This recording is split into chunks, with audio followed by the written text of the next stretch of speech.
around, perhaps a little more cloud here too, but across eastern areas and particularly across the southern half of the country, generally staying a little bit drier. Some sunny spells developing through the afternoon and those winds continuing to ease as we go through the day. With those lighter winds, perhaps feeling a little more pleasant than compared to yesterday. Those temperatures maybe a degree or two up, perhaps 16 or 17 degrees is an absolute max in the south. As we then go to Sunday evening, it's quite a cloudy and damp end to the day across much of Scotland, particularly across the west. We'll see some outbreaks of perhaps quite persistent light rain and drizzle, particularly over any high ground. A cloudy end to the day as well across parts of Northern Ireland, northern parts of England, some showery rain pushing in from the west as well. Similarly across parts of Wales, maybe even southwest England too, perhaps a little bit of cloud around, but generally staying a little drier, some clearer spells developing across the southeast of England. And those clear skies will continue as we go throughout Sunday night and into the early hours of Monday. However, further rain continues to push in from the west, pushing its way eastwards across parts of Scotland. So a damp overnight period here across much of Scotland and into the early hours of Monday morning. But further south, where we do see some clear spells, perhaps the odd patch of mist and fog in places, temperatures rurally dropping down into the mid-single figures, but generally staying milder where we see that cloud and rain further north. So a mild but damp and cloudy start to the day across the northern half of the country. The south holding on to the best of any sunshine through the afternoon. Perhaps one or two very isolated showers in places, but it's northern areas that will see the brunt of any rainfall through the afternoon. And feeling milder than it did on Sunday, temperatures well above average for the time of year, with highs in the south of 19 or 20 degrees. Expect warm spells with the odd rude interruption. Box Boilers sponsors the weather on GB News. You could bank an incredible £30,000 in tax-free cash to spend however you like. And if that wasn't enough, you'll also get to drive away in this brand new motorhome. This brand new 2025 Benamar Primero could be yours. It comes with all the mod cons you'd expect from a vehicle worth over £74,000 and comfortably sleeps 4 people. This prize package is worth over £104,000. For another chance to win, text WIN to 63225. One entry costs £2.50 plus one standard network rate message. Or text bonus to 63225. 5 entries cost £5 plus one standard network rate message. Go to gbnews.com/win. Entries start at £2.50. Call 0903 686 3232. Calls cost £2.50 plus your network access charge. Or post your name and number to GB16 PO Box 8690 Derby DE1 9TT. UK only. Entrance must be 18 or over. Lines close at 4 p.m. on the 31st of October. Please check the closing time if listening or watching on demand. Miriam, you can't be serious. Scrapping the triple lock on state pensions? Madness. Andrew, we just can't carry on pretending. The numbers just don't add up. We've got to be honest with people. We've got to face the facts. That's what people want. Well, that's what you get on GB News and on Britain's Newsroom. Lively debates, lively conversation. Britain deserves a newsroom that puts the facts and your voice first, and we're not afraid to hold power to account. And each other. So join me, Andrew Pearce. And me, Miriam Gates, for Britain's Newsroom, weekdays from 9:30 on GB News. The People's Channel, Britain's news channel. Mornings don't have to be tiresome, especially if you have the right company. Wake up to news as it happens, opinion and debate, and of course, a little bit of entertainment too. Because when the kettle's on, we're on. That's Breakfast on GB News, a show worth waking up for. Every morning from 6 a.m. Only on the People's Channel, Britain's news channel.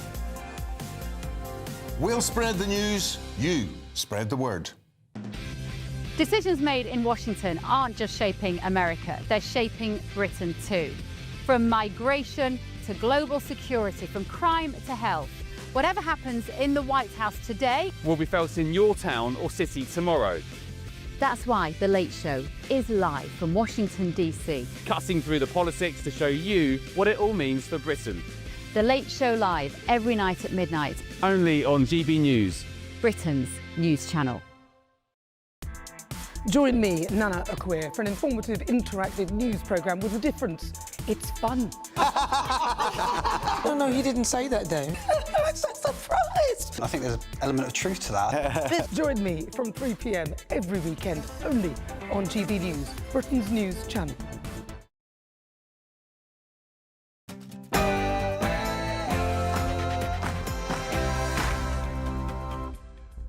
I know what you're thinking. Michael Portillo's looking really well this week. No, it's not him. It's me, Eamon Holmes, for 1 week only. 2 hours of politics, news and culture on this autumnal Sunday morning.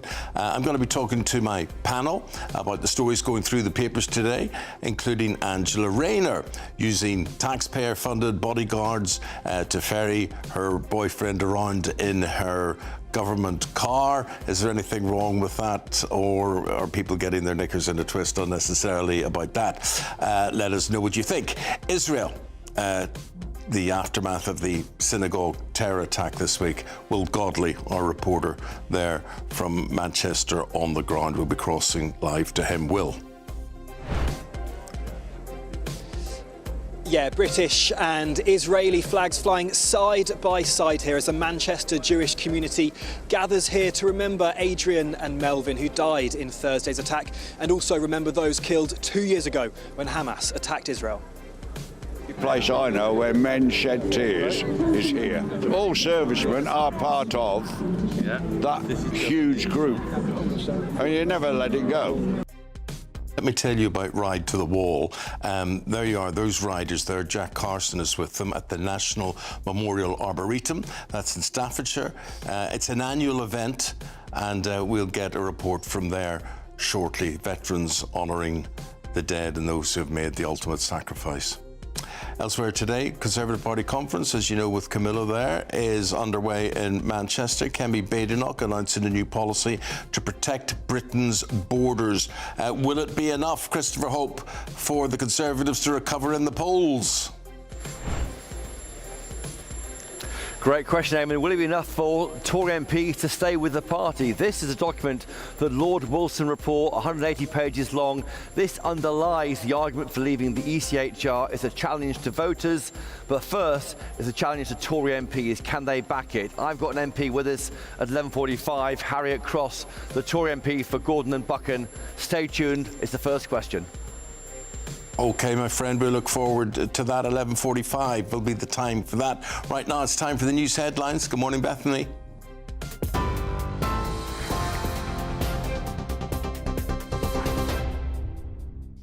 Good morning, Eamon. I'm Bethany Elsey with your top stories from the GB newsroom.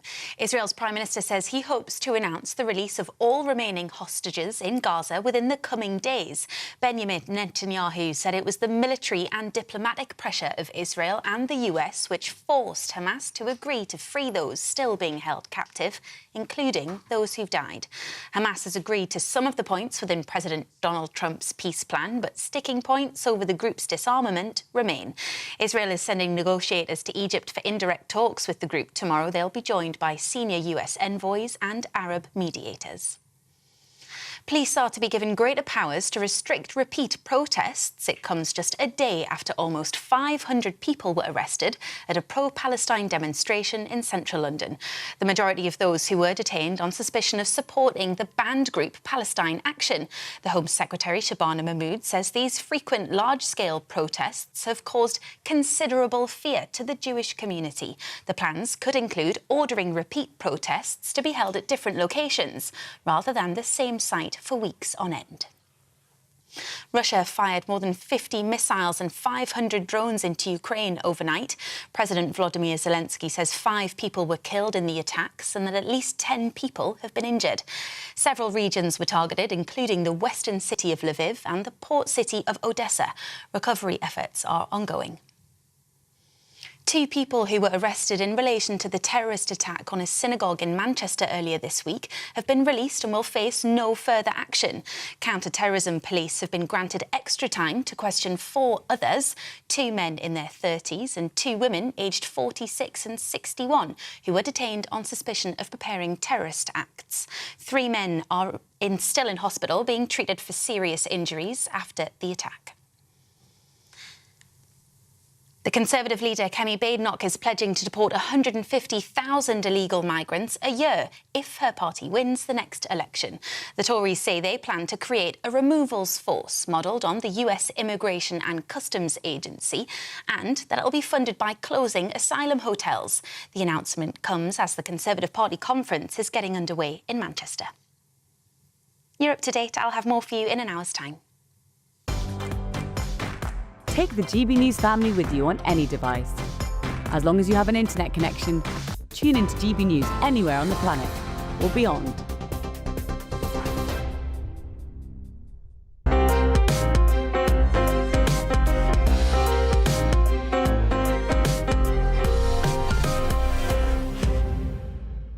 Except it's not. It's me pretending to be Michael Portillo today. Thank you, Bethany, for the news update with you for the next 2 hours. And joining me to review the Sunday morning papers, first of all, is, practical royalty.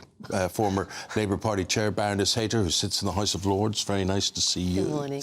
And, Tom Pursglove, whose his little bones are hardly formed, and from the age about 7, he's been a politician. Yours has been an incredible career. Well, it's a school of hard knocks, but you live and learn, and it's character building. How old were you when you became a councillor? So I was 18 when I was first elected to Wellingborough Council, and then did 2 terms before I was then elected to Parliament afterwards. Yeah. So proper grassroots campaigner. Did you walk right the way away up from being an MP, or did it walk away from you? The electorate decided that they wanted a change. OK. Nationally and locally. OK, well, it's amazing that you can put your expertise to very good use, and we're having that today because the Baroness, you want to talk about the House of Lords, right, where you sit. And we're now going to have the new Archbishop of Canterbury, Bishop Sally, who will soon be sitting there. Well, she's sitting there already as the Bishop of London. Oh. You know, there are 26 Church of England bishops who sit in the House of Lords, and so she's been one of them. And I'm obviously delighted that it's a woman as Archbishop, but I have to say I do have a concern. We're debating a quite contentious issue at the moment, which is assisted dying. It's been through the elected House of Commons and it's come to our House.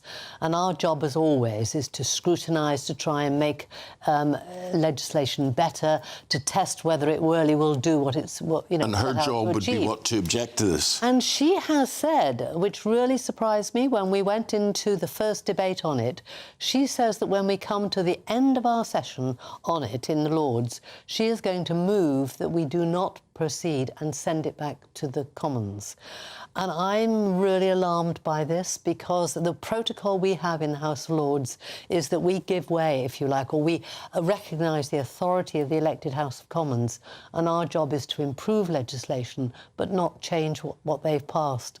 And I am worried that the Church of England is breaking our convention by seeking to stop something that's been through the House of Commons. Well, it would be a numbers question, wouldn't it? I mean, what are your numbers compared to her numbers? I think we will win, but I think that's also bad for the Church of England. I'm not a member of the Church of England, but I think if they make us vote on that and then lose against, therefore, the will of the House of Commons and, as we know, the will of the people, as we see through public opinion polls, that doesn't seem to me a very good move for the Church of England anyway.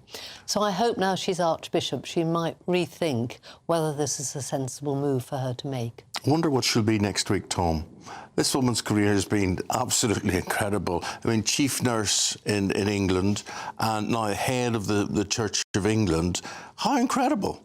It is extraordinary, and I actually rather like the fact that you've got somebody there who's had a career in nursing and is now bringing that experience, that interaction with the public, that knowledge of the public sector to the church. I think that there's actually a lot to be said for that. And you want the church to be able to relate to the lives of ordinary people across our country. And I think it probably does bring some life experience that will really help her to take on this role and find her own way of doing this. But I very much agree with Diane that it feels to me like there needs to be a bit of a recalibration in terms of the way in which the church engages with politics. I think there has been a few issues over recent years where that line has been crossed. Yeah. I think we need to reset that because ultimately it is for politicians to decide the direction of travel when it comes to policy. That's not to say the church shouldn't have a say, but there are ways that we do things in this country, and I think we need to uphold those conventions. Let's stay with politics and talk about the former Deputy Prime Minister, Angela Rayner, who is featuring in a lot of the papers today. Now, they're getting quite annoyed that she's using her governmental car, and as a governmental car goes, it's quite nice. A BMW, I think, X5 here, very nice. And she's moving house, or she's moving her boyfriend into her house or something. Anyway, he's taken a few of her boxes and he's carried them in her car to the new abode. So the question, as you see there from the paper, is the taxpayer should not be funding Rayner's removals. Baroness, what do you think? Well, I mean, there's a real issue of security here. I know that I see it. I was living until recently very close to where our now Prime Minister lives. And I just know how difficult it is when you're doing things like that on a street. And very quickly, particularly with social media, a gang starts, up there. And the security is quite difficult to hold.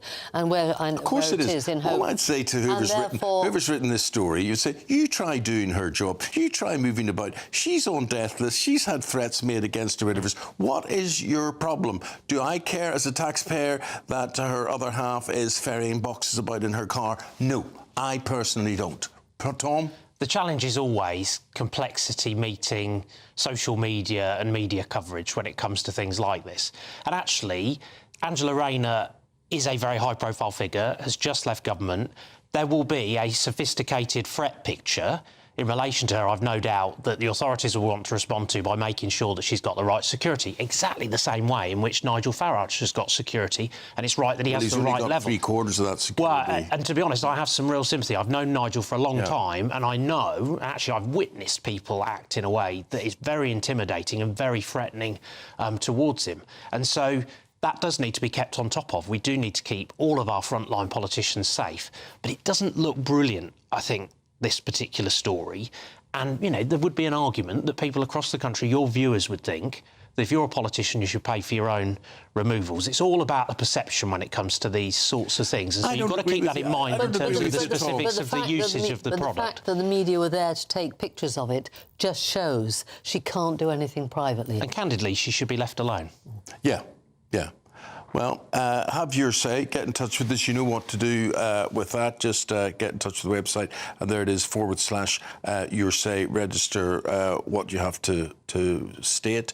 And in response to the story, Angela Rayner's people have said Angela has a heightened and active security risk. Her property in Hove has been attacked with misogynistic and extremist graffiti. Mindful of the ongoing risks facing Angela, the security team facilitated her partner moving a small number of her possessions into a vehicle to minimise her risk to her and her minimise a risk to her security. So there we are. That's it. Right. Here's an interesting one.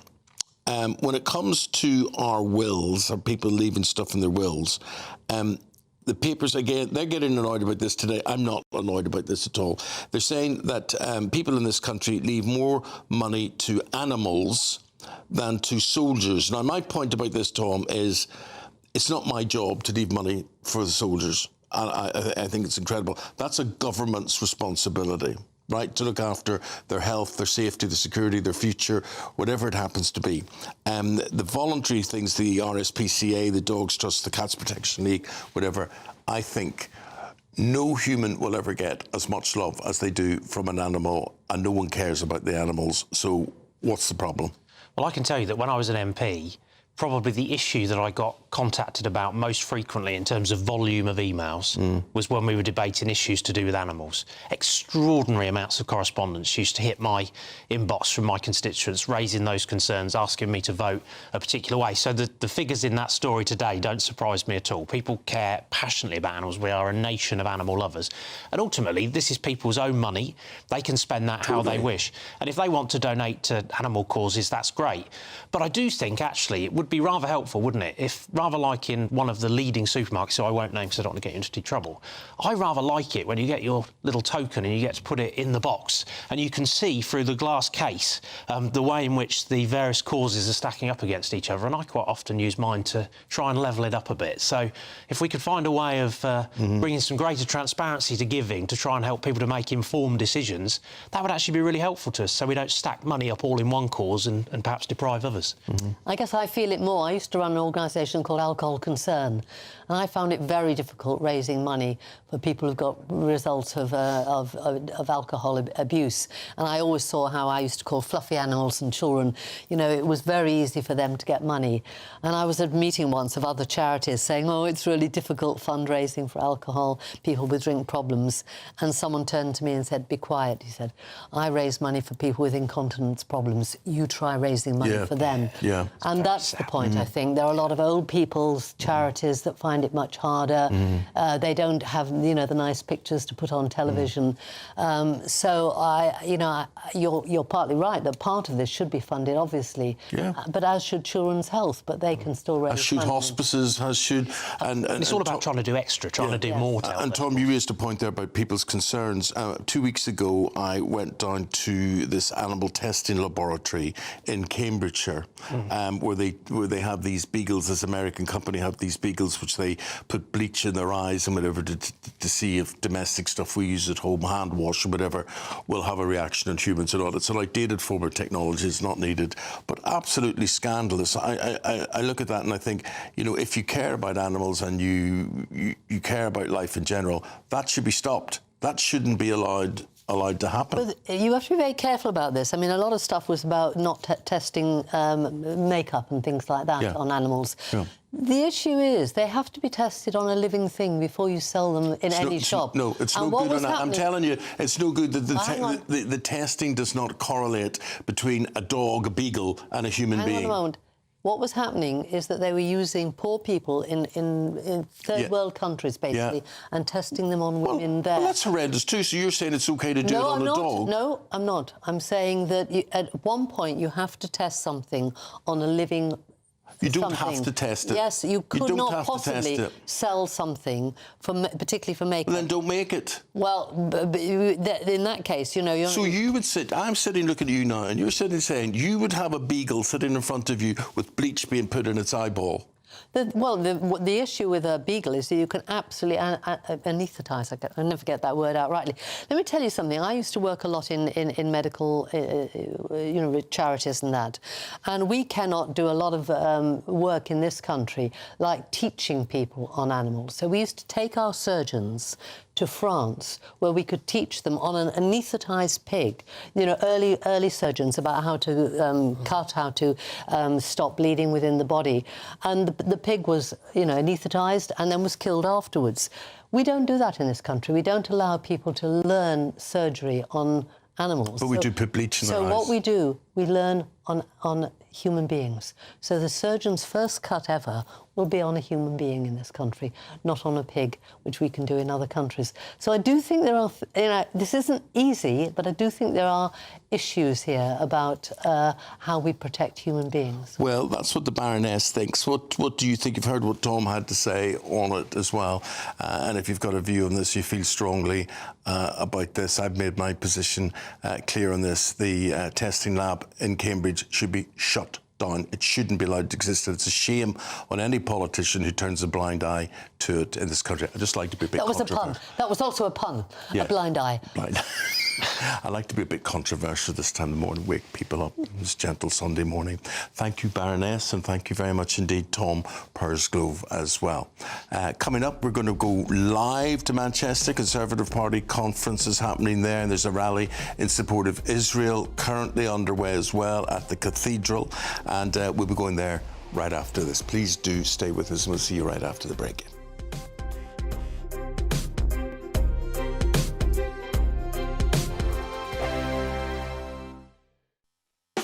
want to know what's really going on in the corridors of power? Labour don't know what to do with you half the time, and that makes you quite lethal in the chamber. Get behind the headlines with Chopper's Political Podcast. Join me, Christopher Hope, as I sit down with the great and the good of British politics. We'll see where this ruling takes us. These are the stories shaping our nation. Chopper's Political Podcast, available now on all platforms. Listen in and stay ahead.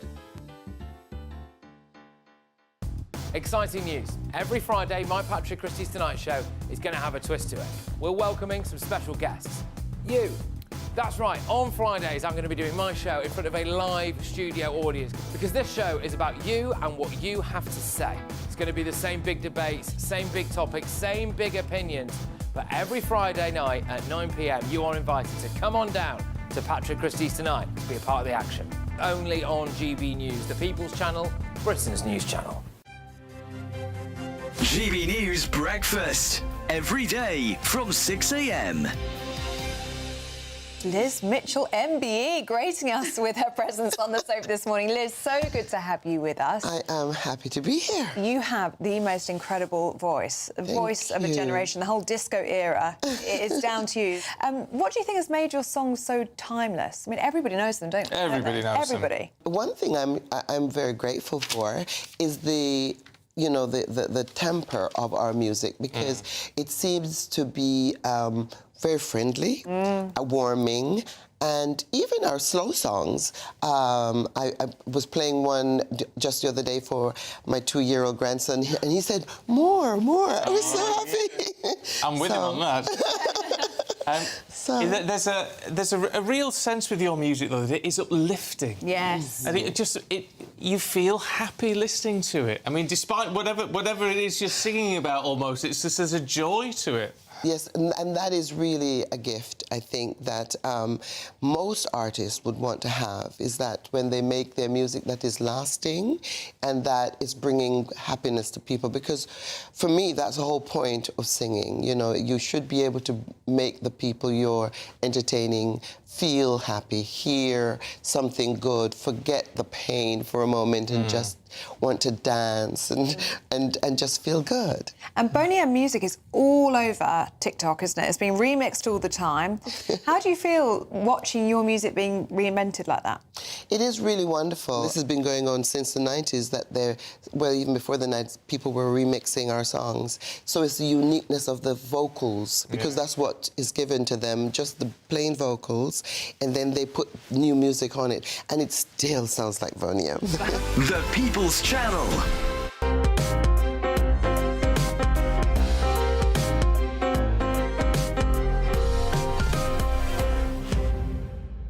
He's a very handsome man, that Michael Portillo, but he's not here. I am. Eamon Holmes here with you until 1 o'clock this afternoon.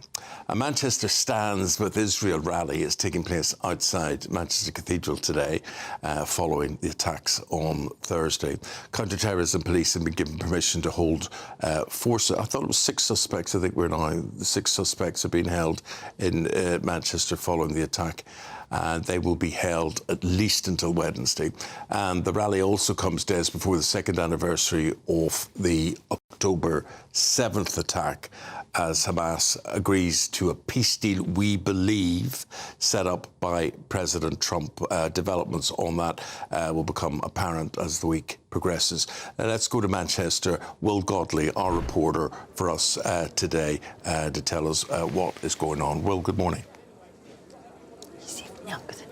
Morning, Eamon. Yeah, huge numbers of the Manchester Jewish community here standing side by side to remember and commemorate Adrian Dalby and Melvin Kravitz, both who sadly lost their lives on Thursday morning at the attack at the Heaton Park Synagogue, not too far away from where we're standing now outside Manchester Cathedral. And the event also remembering the horrific Hamas attack in Israel as the Israeli flags and British flags fly side by side behind me. That attack, of course, happening 2 years ago this week. And I'm joined now by one of the organisers, Mark Addlestone, chair of the Jewish Representative Council here. Mark, thanks for joining us on GB News. Incredibly important, this event, to you, but particularly pertinent given everything that's gone on this week, isn't it? I think the community in Greater Manchester is in mourning. We are in grief, shock, but we're not surprised. And I think what you're going to see today is an outpouring of that grief and an outpouring of support for Adrian and Melvin, and it's just a very difficult time for us at the moment. And you said there, many people in the community not surprised this attack went ahead, and many people have been telling me, as I've been here these last few days, how they're not feeling safe in the community. This event's happening with a huge amount of police presence and the CST officers here to keep people safe. How does the community feel that it's happening with such heavy police presence? The community is scared, not surprised, because we saw this attack coming, sadly. And we are, as a community, used to having security. You know, all our schools, all our synagogues have always had security. It's an increasing problem now. But can I just say, I want to pay tribute to the amazing support we've had from Greater Manchester Police. They've been exceptionally supportive, and that gives us a lot of comfort. And yesterday we saw a huge number of protests here in Manchester, but also in London, supporting Palestine, people calling for what they describe as the genocide in Palestine, to stop the Israeli occupation they describe of Gaza to come to an end. They also were calling for Britain to recognise Palestine as a state, which has now happened. How does it make you feel that not only those protests were going ahead, but that's what they're calling for? Interesting, isn't it? They weren't calling for the release of the hostages. They weren't particularly calling for a ceasefire on the basis as per Trump, which is quite interesting. Look, I understand and empathise with the situation with people wanting a Palestinian state. I actually agree with that myself. But the conditions for that have to be such that Israel is dealing with a non-terrorist organisation, a non-terrorist state, and the conditions are just not there at the moment. And it was I think it was insensitive, incredibly insensitive, whilst this community is grieving, that they would go out and be campaigning for Palestine now. And the problem also is the rhetoric and the words and the language that's used by so many people, not all by any means, within those rallies, which are very, very hurtful. And you know, words lead to hatred, and hatred leads to the sort of terrorist attack that we saw, and we don't feel that the government is doing enough to work against that. Mark Addlestone, thank you very much for joining us on GB News. It's about to start here, the commemorations for Adrian and Melvin. In the next few minutes, a number of people speaking on stage here, remembering their lives and standing together united, a community in grief. Well, thanks very much indeed.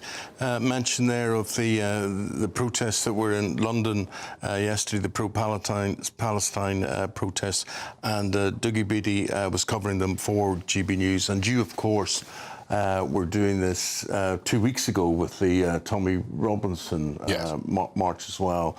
And we'll talk about the differences of those very shortly. But first of all, the government have moved very, very quickly in this situation to detain people. Oh, of course they have, because number one, they've seen the dangers of this, how explosive this could be. If they didn't deal with this very, very quickly, it would cause a lot of uncertainty and even more fear in the Jewish community. But of course, Israel is well known for having its own Mossad forces that operate around the world quite quickly. We've seen that in the past, and I would suppose, and it is only a thought that, you know, if they weren't dealt with quickly, Israel might take that into their own hands. But well, that accusation was made, and it's made headlines today as well, with a pro-Palestinian barrister talking about this. So you're actually saying that Mossad, the Israeli anti-terrorism organisation, they've got cells planted around the world, and including this country, where they will take matters into their own hands. Yes, but they'll not start a coup. I read that in the paper, and it was about a member of the royal family and stuff. I think that's total nonsense. Assassination. Yeah, but they don't do that. They go in and they gather information. In fact, when I was in that rally yesterday, I asked people there, you know, do they realise that most of the information, I mean, the American generals have said it themselves, it would take 5 CIAs to actually get the type of information that Mossad is handing out to right across Europe. You're going to have a terrorist attack. There's a terrorist cell here. They know what's going on the ground more than any other Secret Service in the world. Well, you were on the ground yesterday, and we've just seen there from Will what is basically a vigil in Manchester today. The demonstrations yesterday, this is just an example from one of the interviews that you did, and we'll talk about the difference after this. You here, sir? I'm here just to listen and look and hear what people have to say. That's exactly what we are here for, but they won't speak to us. But you spend a lot of time to the camera saying, oh, no one wants to talk to us because it serves your agenda. I just asked you why you're here. And you said... I just said, I'm here to listen to people. And I've asked you, do you support it? But that's not really support what? Support who? Well, exactly what you're here to see. You see, you're talking around in circles. I'm not talking around in circles. You're saying the same thing because you're trying to find an angle to make me look stupid. No, I am not. I am genuinely asking you, do you support what is going on here? What is going on here? What exactly? Well, they want the right to protest, and support that. And they obviously want to stop what they see as genocide in Israel. Yeah, of course, yeah. So you support it? Yeah, but it seems like you're trying to get something out of that. Do you understand what I mean? You've got. I'm trying to get an answer. Well, that was yesterday. I don't know if you feel he got an answer or not. What was the difference between the demonstration yesterday and the one you were covering 2 weeks ago? The demonstration yesterday, they were all of one mind. They had this in their head that they are correct, that you're wrong, and you will listen to what they have to say. But they will not stand up and actually say, well, I'm for this or I'm for that. They expect you to know what that is. And as a journalist, it's your job to gather that information. Young people or old people? Both. I mean, there was various interviews there, you know. I was in and they just wouldn't speak to me. They were like, oh, they're right-wing, they're fascist. They're not. It's our job as journalists to gather all information and then question them on it. And, of course, they won't speak to you on camera, but then you get off the camera and they're standing there with their phones and 5 or 6 of them, you know, come into you and start throwing questions at you at once. And you're like, well, come on camera and talk to me. Because the difference is we don't edit it. That's live. That is totally live. If he'd wanted to try and make a fool out of me, he could well have done. But he didn't want to argue his point. He was more what I was thinking. And if you won't talk to me, well, then I can only go with the other people that I've spoken to. Yeah. The difference with that and the Tommy Robinson rally, if we want to call it the Tommy Robinson rally, the Unite the Kingdom rally, was that you had people from right across Britain, all different communities, all different things that they wanted to talk about. Should it have been immigration? Should it have been housing? Should it have been lack of support? Should it have been ID cards? And they were prepared to talk to you about it. Well, let's get Tom and Diane to talk about this. Tom, what do you think? Well, I mean, what happened on Thursday was just barbaric and appalling. And I would hope that in this great country of ours that people would want to speak with one voice in condemning that situation. One of the things that really concerns me is just this rampant anti-Semitism that you can just feel increasingly becoming commonplace in our society. When I think back to Glastonbury and what we saw on the main stage and the behaviour of that particular, I won't even call them artists because actually they're not an artist. It was shocking, wasn't it? And the fact that the crowd went along with that, I would have hoped that people would have walked out en masse because that's just not who we are as the British people.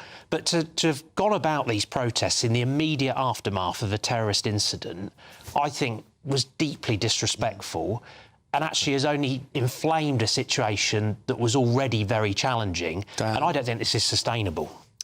I think that's absolutely right. I think it is quite frightening.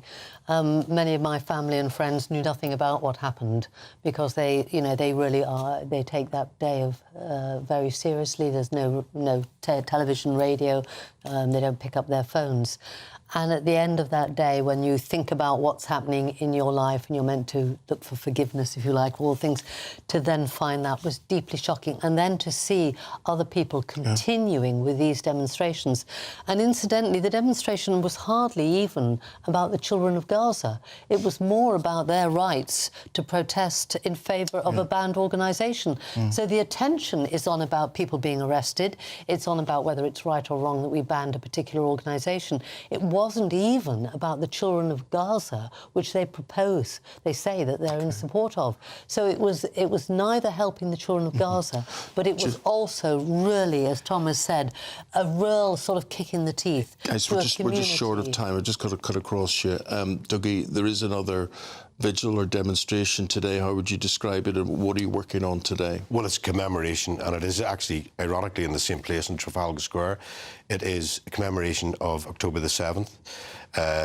It is the Jewish community coming together to reflect and to look forward at their futures here in Britain and try and figure out where they are, and really trying to bring that community into the centre of London to try and support them without the fear of gathering in public places. OK, thank you very much indeed. Good luck to you. Guys, we'll talk again later. We'll just say goodbye for the moment. And coming up. The place I know where men shed tears is here. All servicemen are part of that huge group. I mean, you never let it go. Well, Jack Carson, our reporter, has been to the National Memorial Arboretum in Staffordshire, and there it is, the annual ride to the Wall. We'll get his report on that, complete with the motorbikes involved on all of that. We'll be back after this short break.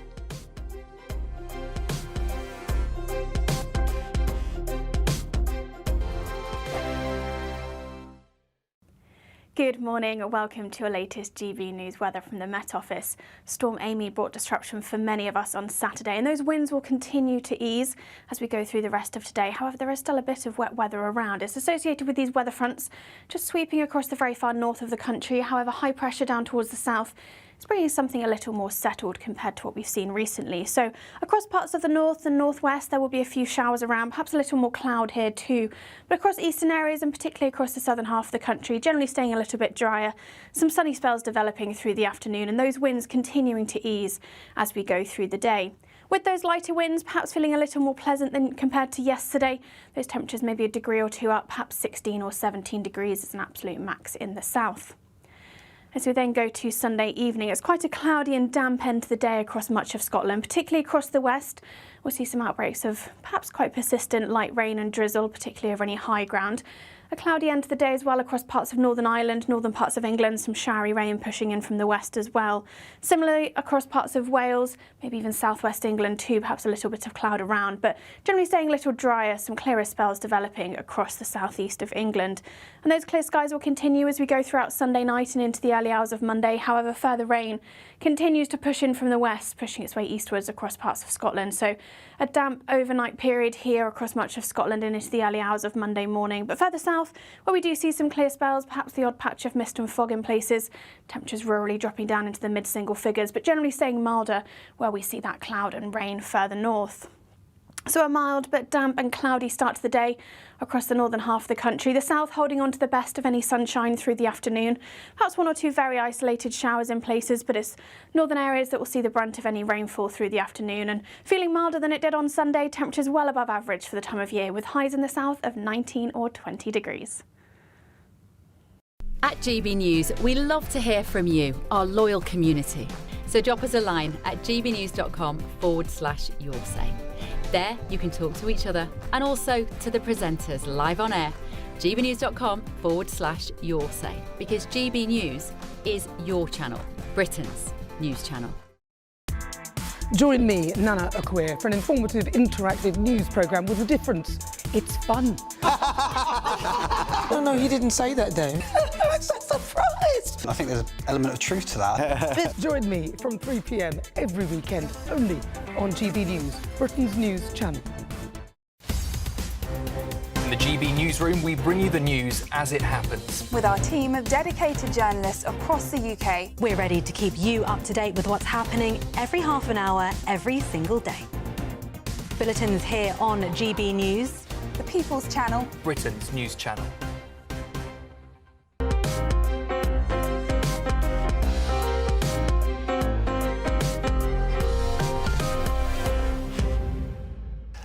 You might be a motorbike enthusiast and you may have your own bike or whatever, and you may be taking part in the annual Ride to the Wall. It's a pilgrimage to the National Memorial Arboretum, and veterans come from right across the country to remember those who they fought alongside.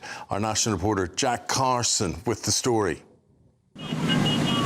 Pilgrimage to the National Memorial Arboretum to remember those who've given the ultimate sacrifice. This weekend, thousands have ridden to the Armed Forces Memorial here, paying tribute to those they've served alongside. Many of the riders are veterans, serving personnel, or family members of the fallen.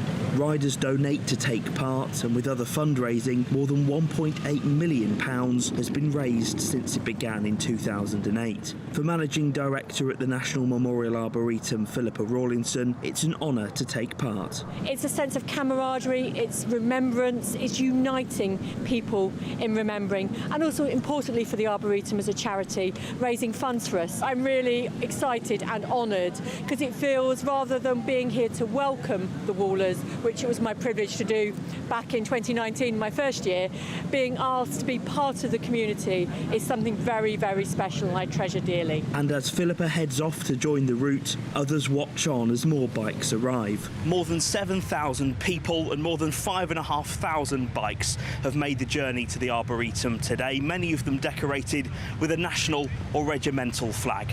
For people here, it's a chance to reunite with former comrades and think about those who never made it home. Veteran and founder of Ride to the Wall, Martin Dickinson, explains why he wanted to start the event. I felt it was a way of not modernising remembrance, but making remembrance more contemporary. Just pulling up at the gate today. Different years have different feelings, and the feeling I had today pulling up just as we pulled into the NMA, I've never had before.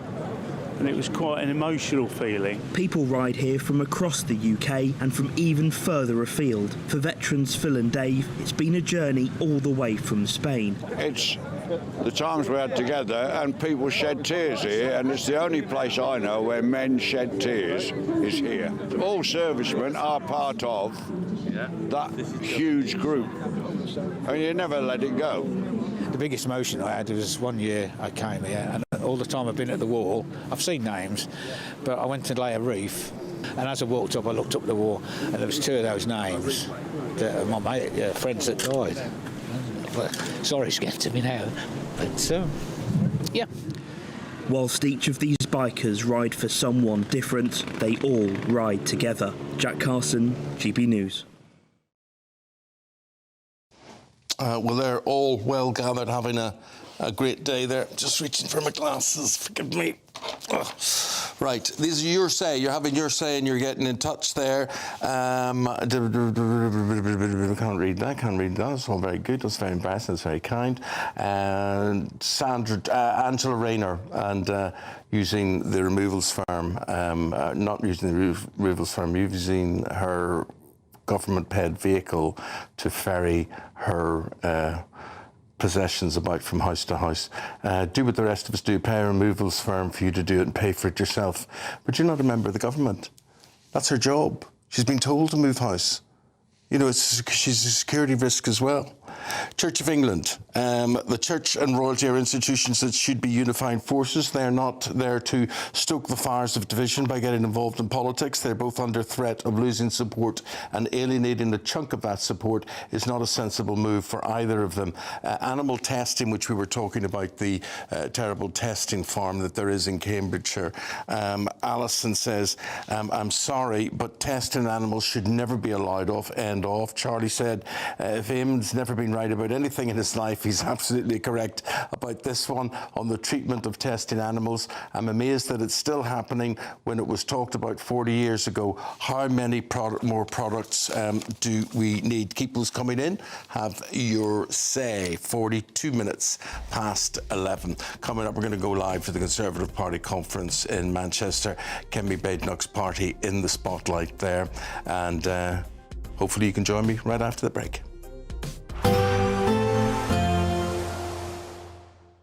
You're looking happy. Well, the forecast looks good. So you've sorted the travel insurance then? All Clear Travel Insurance sponsors GB News Travel Destinations Forecast. It's been very unsettled across parts of the eastern Mediterranean, and it will stay pretty wet across Greece and parts of the Balkans through the next few days. But Iberia, the Canary Islands and also Madeira having plenty of fine weather through the day on Monday. 1 or 2 showers for eastern Spain, but lots of fine sunny conditions across Italy too. We'll run into those thunderstorms and heavy spells of rain there across Greece, some stronger winds as well. And as we go towards Tuesday in the middle part of the week, that unsettled weather will push in towards Turkey as well, so potentially some flooding here. All Clear Travel Insurance sponsors GB News Travel Destinations Forecast. Welcome back to Britain's Newsroom with Andrew and Beth. Hello everyone, Patrick Christie's here. I'm Michelle Duke, Britain's News Channel. Access the stories that matter to you. Take the GB News family with you on any device. And as long as you have an internet connection. Tune in to GB News anywhere on the planet or beyond. GB News, the People's Channel, Britain's news channel. Britain was once the envy of the world, but look around. A nation that no longer knows what it is or where it's going. A country that's broken. How do we fix Britain? How do we bring it back? Friday night with Matt Goodwin at 8 p.m. only on GB News. Decisions made in Washington aren't just shaping America, they're shaping Britain too. From migration to global security, from crime to health. Whatever happens in the White House today will be felt in your town or city tomorrow. That's why The Late Show is live from Washington, DC. Cutting through the politics to show you what it all means for Britain. The Late Show live every night at midnight. Only on GB News, Britain's news channel. At GB News, we love to hear from you, our loyal community. So drop us a line at gbnews.com/yoursay. There you can talk to each other and also to the presenters live on air.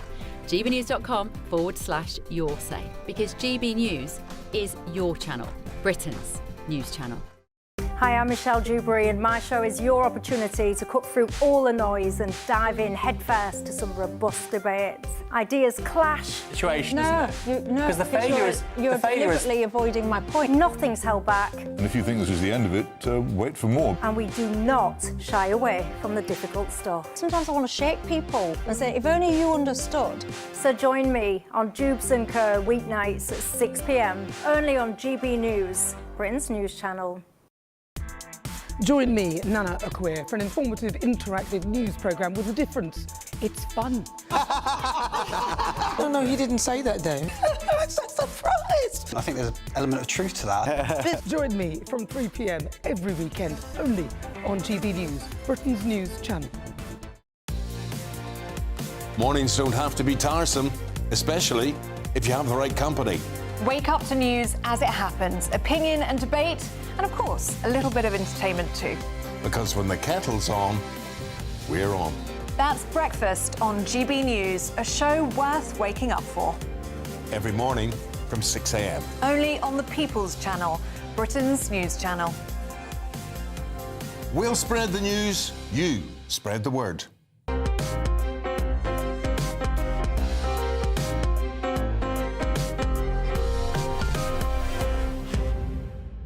We'll just go to the Conservative Party conference in Manchester now, just get up to date there. Kemi Badenoch, the Conservative leader, interviewed by Camilla Tominey today, and she pledged to deport 150,000 illegal migrants a year, right? Can she do that? You decide. That's a sort of Trump-style immigration squad she's planning to create. The Conservative Party leader will use the conference to announce plans to reform the migration system after, of course, she says he'll pull Britain out of the European Court of Human Rights. Now, all of this is going to form part of a 7-point plan to secure Britain's border, she says, including a commitment to deport small boat arrivals within 1 week. It would also use Trump-style enforcement teams. Here's what she told Camilla. Well, I was very clear at the Shadow Cabinet, where we agreed completely, it was unanimous, that we cannot have a party where people do not abide by manifesto commitments. If you do not agree with leaving the ECHR, then you should not and cannot stand as a Conservative candidate at the election. So are you saying you will kick people out if they rebel against this policy? They can be in the party, but they cannot stand as MPs. You know, but we they have cannot lots of stand members. At the next general election? No. We have lots of members who have lots of views. We don't remove people for having slightly different views on policy. But if you want to be a member of Parliament as a Conservative, then you need to understand that leaving the ECHR is a manifesto commitment. That was earlier this morning. Let's get the very latest live from conference. And we say hello, good morning to our political editor, Christopher Hope. Chris. Morning, Eamon. Well, it's been a year waiting for some proper thought-out policy, but here it is. This is the party's policy, the underwriting legal argument on why we should leave the European Convention on Human Rights. Lord Wolfson, 188 pages there. And also this borders policy here. So we finally got the evidence of what we've been told from Kemi Badenoch to wait for. Here is her thinking, and with me now is Harriet Cross, the Tory MP for Gordon and Buchan. Harriet Cross, Kemi Badenoch told Camilla Tominey this morning that unless you support leaving the ECHR, you can't stand as a candidate at the next election. Will you support leaving the ECHR? Well, I think, I mean, you've shown yourself just how much thought has gone into the policy behind leaving the ECHR. It hasn't been a snap decision. It hasn't been a decision made up overnight. There's been a huge amount of thought behind it because we need to control our borders, control immigration. And if leaving the ECHR is what is required to do that, as Kemi has said, we are willing to support that. We will support that as Conservative MPs, and we'll stand on the next election fighting that because we must secure our borders. And you will personally use that in your election address to the good people of Gordon and Buchan. I will leave ECHR if elected as your MP. I will support the Conservative Party, and I support the Conservative Party manifesto. I did that on the last election. I'll do that on the next election. We are a united party. We show a united force. We believe in the work that's been done. As I said, this has not been dreamt up overnight. This has been a long process which Lord Wolfson has put together. He's put together a really compelling argument as to why leaving the ECHR has to be done. You can see it there in front of you, and that is what we'll stand on the next election. You're also ripping up the Climate Change Act 2008, of course, which your party strengthened in 2019 under Theresa May. You back that? Well, I come from the part of the world where oil and gas is key to everything we do. It supports 1 in 6 jobs in my part of the world. It underwrites our economy, and things that we are seeing, which the Climate Change Act has made us do, is ruining my part of the world, but also the UK economy as a whole. That's a yes, then. It's not walking away from climate change. It's not walking away from the premise of climate change, but it's walking away from the concept that we can solve it on our own, because we cannot solve it on our own. It seems to me that the party's getting its act together, maybe a year late, maybe just in time. Letters can go in of no confidence in your leader from the beginning of next month, a couple of weeks ago, or 3 weeks away, I think, from memory. Will she be your leader at the next election, Kemi Badenoch? Kemi, we can see the result of what Kemi's already achieved this year. This is the thinking that Kemi came in promising and is now starting to deliver. And it's up to all of us to make sure that we are standing strong behind Kemi, standing strong behind the Conservative Party, to making sure that we are as united as we possibly can going into the next election with proper thought-out policies on proper policy detail, which we can deliver to the British people to build the economy, to strengthen our borders, and that's what Kemi's delivering. And you think this weighty document here is how you will beat Nigel Farage and win back support for your party? Well, I mean, that would not fit on the back of fag packet. I mean, that is a proper thought-out policy document with proper detail in there, which will see us through, which will see us strengthen our borders and see immigration come down. Harriet Cross, sorry it's so brief, but thank you for joining us at the party conference. Back to you, Eamon. Here you have it. This is the meat on the bone of Kemi Badenoch's rhetoric over the past year. Well, we'll leave you to some lovely lunchtime reading on that one, Chris. Thanks very much indeed, my friend. Have a good conference, and we'll speak to Chris on GB News Breakfast, of course, throughout the week as the conference runs. And basically that brings us to the end of the first hour here of Sunday with Michael Portillo, except it's not Michael Portillo, it's me, Eamon Holmes, but plenty more to come today, including the latest news from the West End, various productions that are involved there, and we're going to talk about those, and we're going to debate some sporting dilemmas. Aidan McGee is the man with the plan on that one. There's even food, a Taste of Britain series. Learn more about Chinese mid-autumn festivals after this.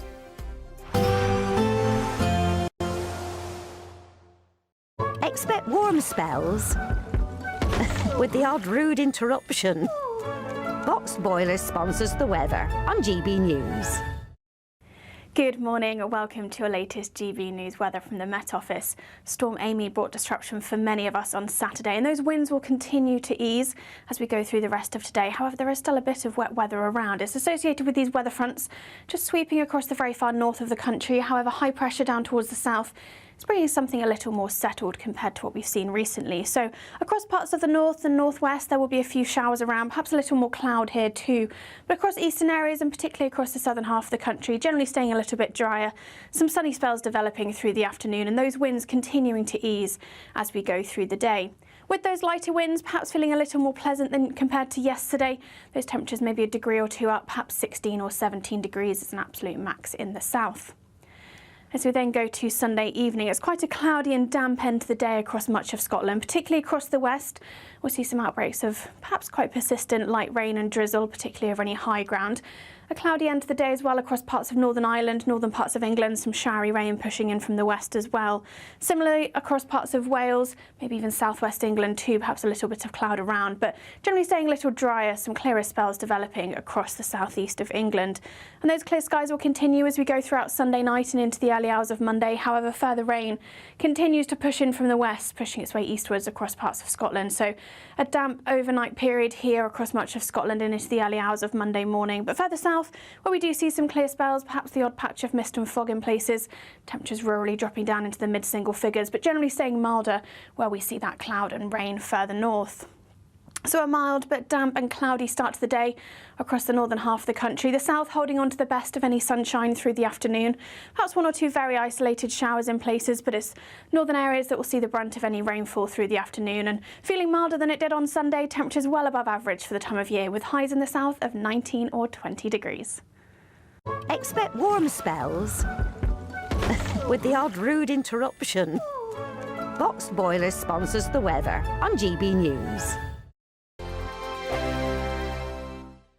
This is your chance to win a motorhome and cash in our biggest giveaway to date. Courtesy of Marquis Leisure, you could be the proud owner of this 2025 Benamar Primero. It comfortably accommodates 4 people and can be driven on your standard driving licence. Plus, you'll also bank an incredible £30,000 in tax-free cash to spend on anything you like. Make sure you don't miss out. For another chance to win, text WIN to 63225. One entry costs £2.50 plus one standard network rate message, or text BONUS to 63225. 5 entries cost £5 plus one standard network rate message. Go to gbnews.com/win. Entries start at £2.50. Call 0903 686 3232. Calls cost £2.50 plus your network access charge. Or post your name and number to GB16 PO Box 8690 Derby DE1 9TT. UK only. Entrance must be 18 or over. Lines close at 4 p.m. on the 31st of October. Please check the closing time if listening or watching on demand. Good luck.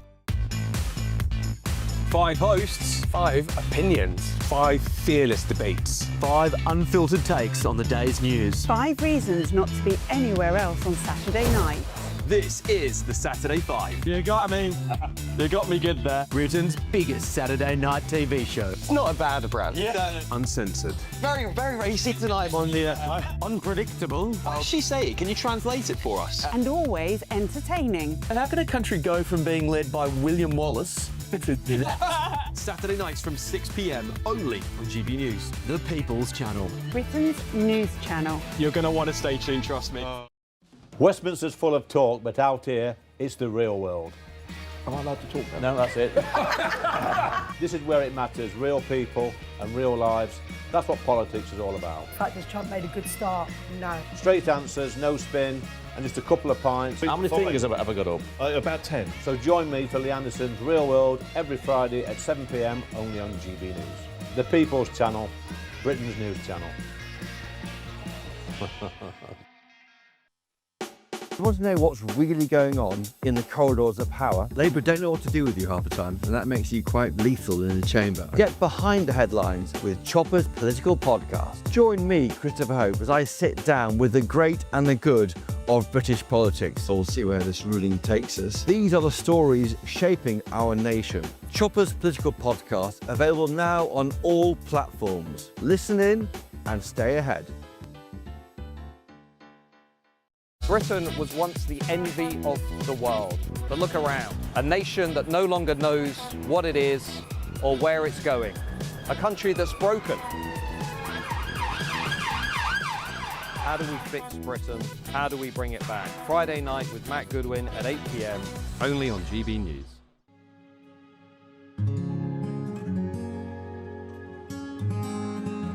I think for far too long in this country, millions of people felt as though they weren't represented at all by the establishment media. GB News was needed because there literally was no other voice. Everyone was saying the same thing. GB News exists because there is a desperate need for fearless journalism that puts the people first. GB News came on the scene as a disruptor, and it has always been a disruptor ever since. The mainstream is all about keeping the status quo as it is, ticking along quite nicely. They don't want to ask difficult questions. But journalism is journalism at the end of the day, and we're not here to serve any masters. Our masters are our audience. Charlie Peters, he gave a voice to the victims of grooming gangs, and now, of course, it's led to a national inquiry.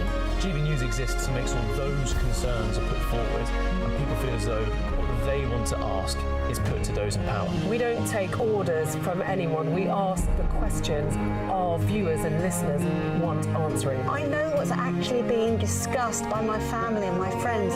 Us ordinary, hard-working British people have had enough. We've had enough. They're fed up with the same old establishment nonsense. Everything that we do is opening up conversations that others are afraid to go at. Why are you illegally bringing people into Britain? That is our job. Our job is to get to the truth. If it's important to you watching or listening at home, then it's important to us as well. That's what makes us the fearless champion of Britain.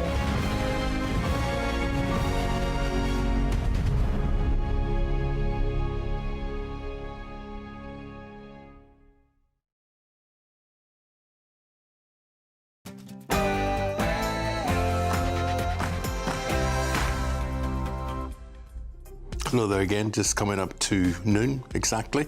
You're very welcome to Sunday with Michael Portillo, but this week with me, Eamon Holmes, being Michael. So another hour, we've got of current affairs, we've got sports, we've got theatre, we've even got food, celebrating Chinese desserts, and all for you on this autumnal Sunday afternoon. I'll be talking to my panel about some of the stories in the newspapers today, including Meghan Markle showing off an outfit as part of Fashion Week in Paris. I don't really care. I couldn't care less. But anyway, she's there. Apparently you might care about this, but how come she doesn't leave? She's stuck in California, Montecito, and she never goes anywhere, but she suddenly appears in Paris. Interesting. And let us know your views. Away from politics and in some more usual Portillo fare, the arts editor of The Express, Stefan Kyriasis, has been out and about in London's West End. We'll hear his review of the importance of being earnest and Hamlet when he comes in.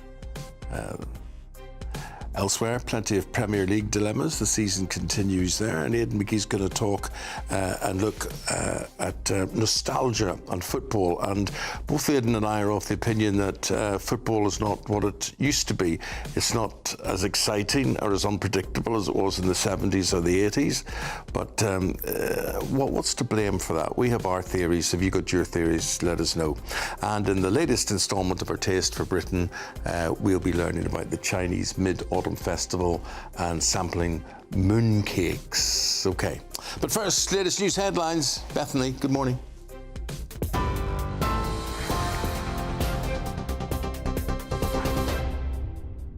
Eamon, thank you. Good afternoon. I'm Bethany Elsey with your top stories from the GB newsroom.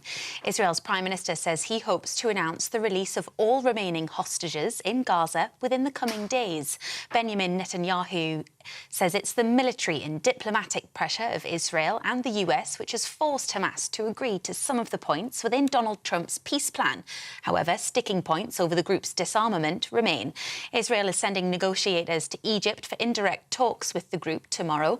They'll be joined by senior US envoys and Arab mediators.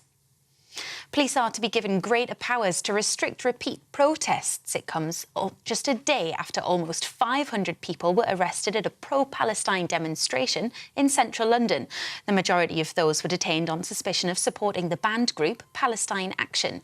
The Home Secretary Shabana Mahmood says these frequent large-scale protests have caused considerable fear to the Jewish community. The plans could include ordering repeat protests to be held at different locations rather than at the same site for weeks. Russia has fired more than 50 missiles and 500 drones into Ukraine overnight.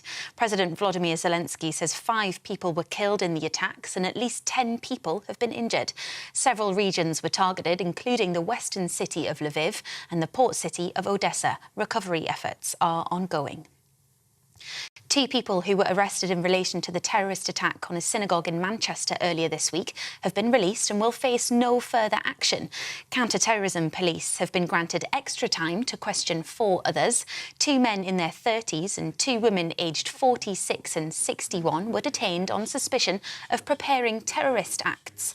3 men are still in hospital with serious injuries after the attack in which 2 people were killed.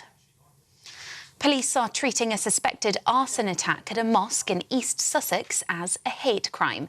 It's reported the fire brigade put out a large blaze in front of the mosque in Peacehaven. Pictures circulating show a burnt-out car parked outside the entrance to the building. Police say no one was harmed. Several local authorities, including the Labour MP for the area, Chris Ward, have condemned the incident as deeply distressing and as a disgusting act of violence. And the Conservative leader, Kemi Badenoch, is pledging to deport 150,000 illegal migrants a year if her party wins the next election. The Tories say they plan to create a removals force modelled on the US Immigration and Customs Agency, and it will be funded by closing asylum hotels. The announcement comes as the Conservative Party conference is getting underway in Manchester. You're up to date. I'll have more for you in half an hour. For all the latest from GB News whilst you're on the go, get the GB News app. Scan the QR code now to download or visit gbnews.com/app.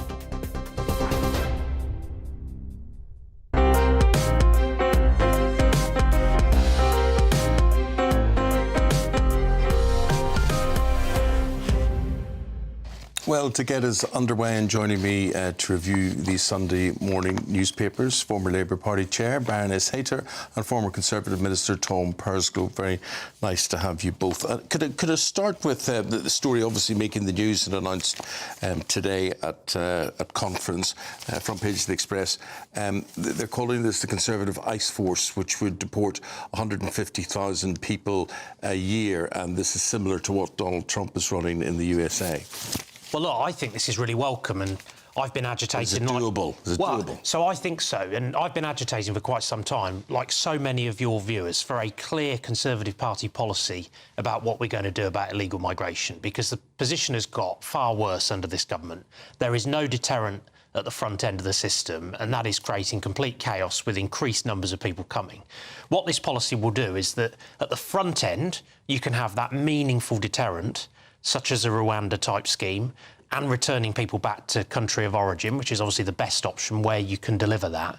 And at the back end, really getting over these legal obstacles that time and time again are thwarting the removal of these individuals who arrive via small boat, where we have people who break our laws as well that are in our prisons, that we ought not to have in our prisons, where we want to return them. So with the sort of suite of policies that Kemi is announcing over the course of the next few days, with the ECHR change, those important legal changes, as well as this ICE-type operation, really turbocharging immigration enforcement and taking things like the legal changes, the one-stop shop, we should be able to get rid of people back out of this country and get this under control. Baroness, rightly or wrongly, this is the main concern, I think, for the voting public, and this will probably determine who the next government is going to be.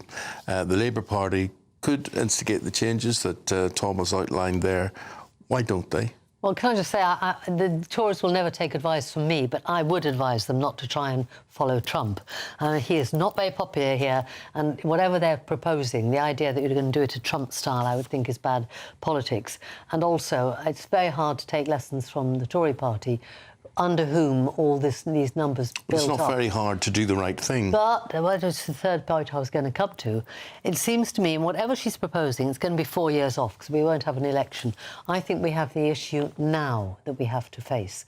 And I would hope that when we come up with, and I hope we are going to amend bits of the ECHR, rather than get rid of it, that we should be able to work cross-party, because I think what you've just said is right. I think this is a major issue.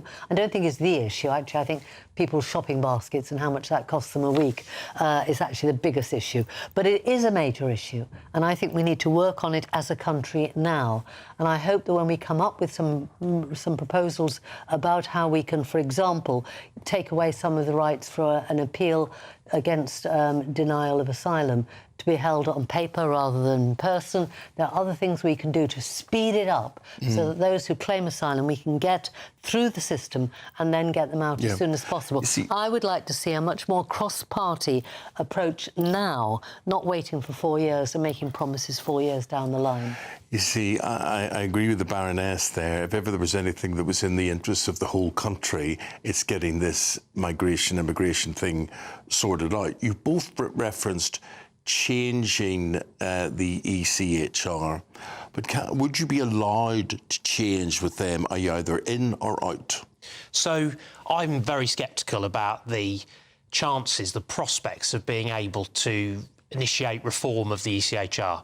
It has been something that actually I would have been willing to see, but I think that it's just not going to happen. I think you've got to get such widespread agreement from so many countries in order to achieve that. I would like to see more cross-party consensus on this issue as well, and I well remember Labour MPs fighting me every step of the way when I was trying to streamline the legal processes to be able to get people out of the country who've got no right to be here more quickly. Point out you were the migration office. That was one of your roles as a minister. So I overhauled the legal setup, and so what I hope is that this new concept that Kemi's talking about, which I think ministers should actually seek to adopt, it doesn't need to have all of the Trump rhetoric around it, but the substance of the policy is right.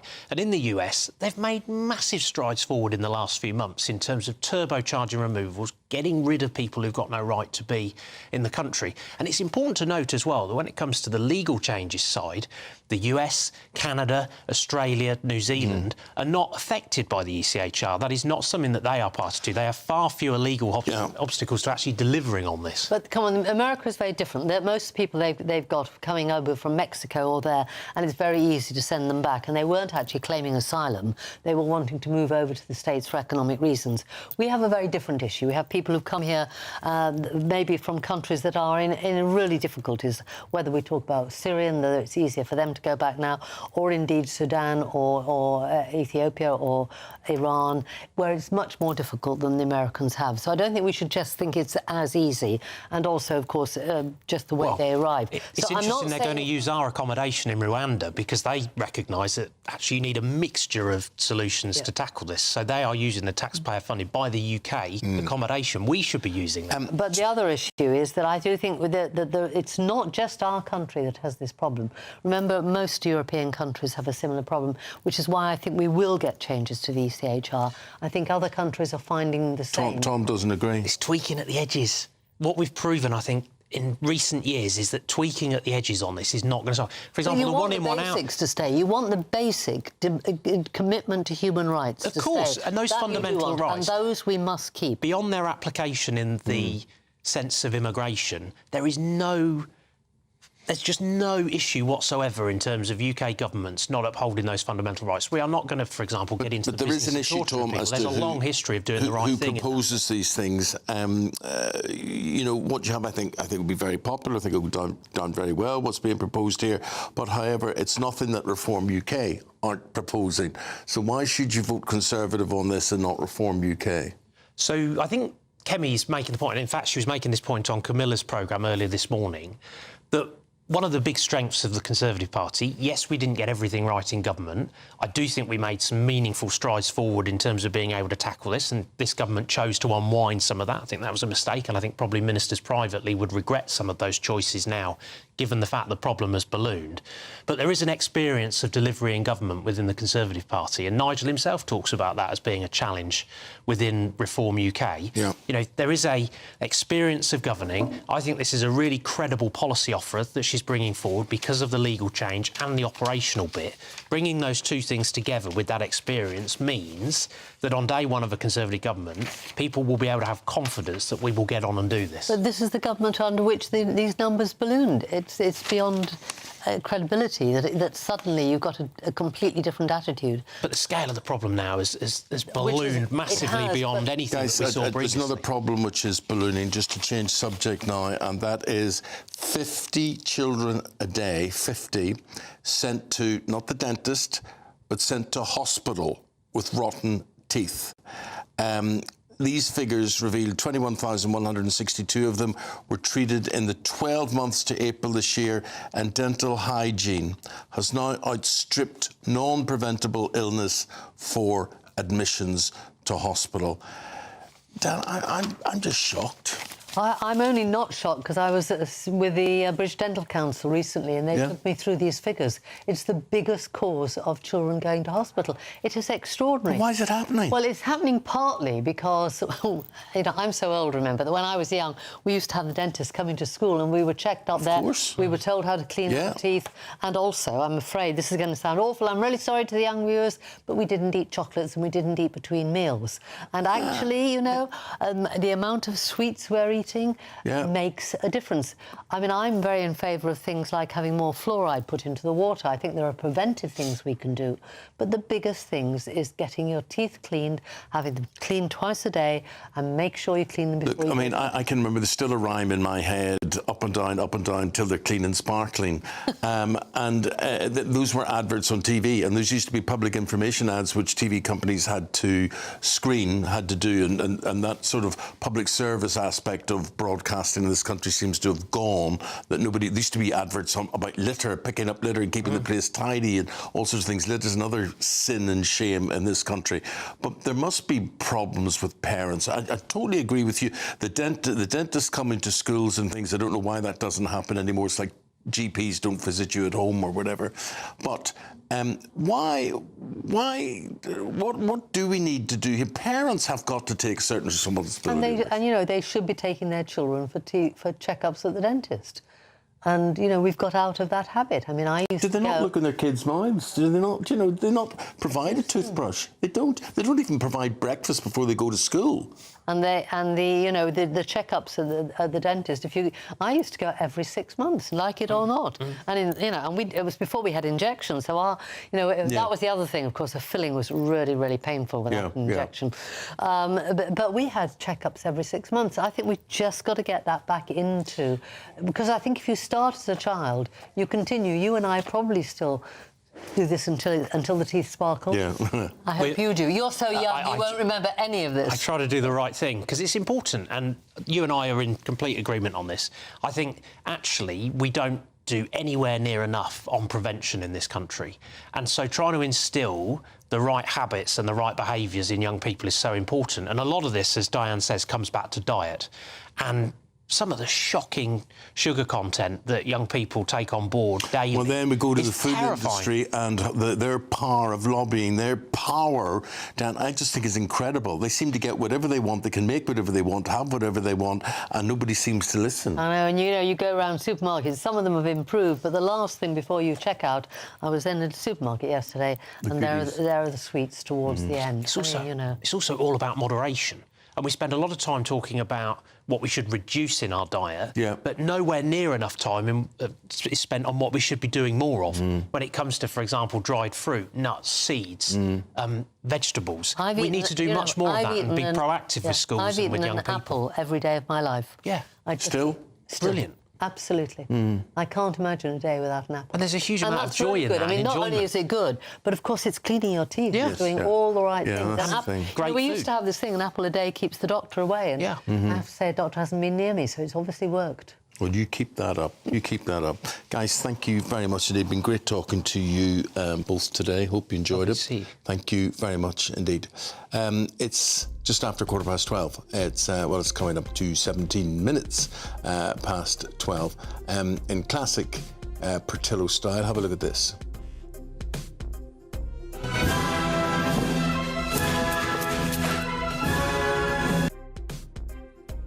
You'll get the latest reviews and news from the West End in London with Stefan right after this.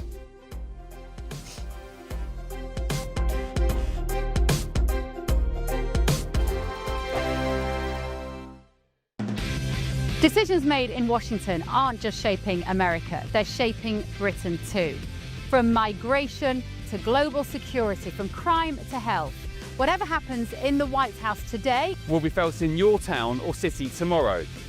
That's why The Late Show is live from Washington, D.C. Cutting through the politics to show you what it all means for Britain. The Late Show live every night at midnight. Only on GB News, Britain's news channel. GB News Breakfast, every day from 6 a.m. Two guests we're very happy to see all the time, Patrick Christie's and Emily Carver, husband and wife, and their new little product, little baby George. Peter Alexander. Close enough. Close enough. We won't quibble about the order. Yeah, this is baby George. Congratulations, the two of you. Congratulations. Thank you. Thank you. And what sort of birth was it, Emily? The traditional way.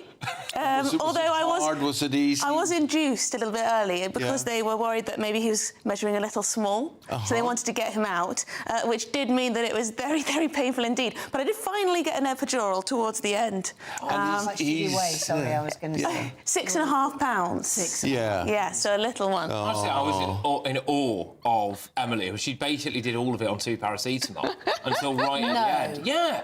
It's incredible. Yeah, but that wasn't because I wanted to. That's because the epidural took a while to arrive. Yeah, it was incredible. I mean, to watch and just to be there, really. I felt very sorry for you, obviously, but, you know, it was... But the staff were amazing. I had 3 midwives all sort of cheering me on. Push, push, push. And you? And, of course, him. I was just, and my mother. I was supervising. You were supervising. I was supervising. So, how have you two taken to being parents? I mean, there you were leading this life, you know, and then little George comes along. Have you taken to it easily, or have you surprised yourselves, or...? I think we've been quite natural with it. Yeah, I think so. I mean, it's still... I mean, as natural as you can be. I mean, not to toot our own horns, but I think it's going pretty well. GB News, the People's Channel.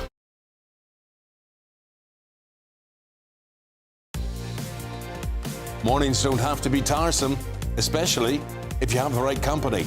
Wake up to news as it happens, opinion and debate, and of course, a little bit of entertainment too. Because when the kettle's on, we're on. That's Breakfast on GB News, a show worth waking up for. Every morning from 6 a.m. Only on the People's Channel, Britain's news channel. We'll spread the news, you spread the word.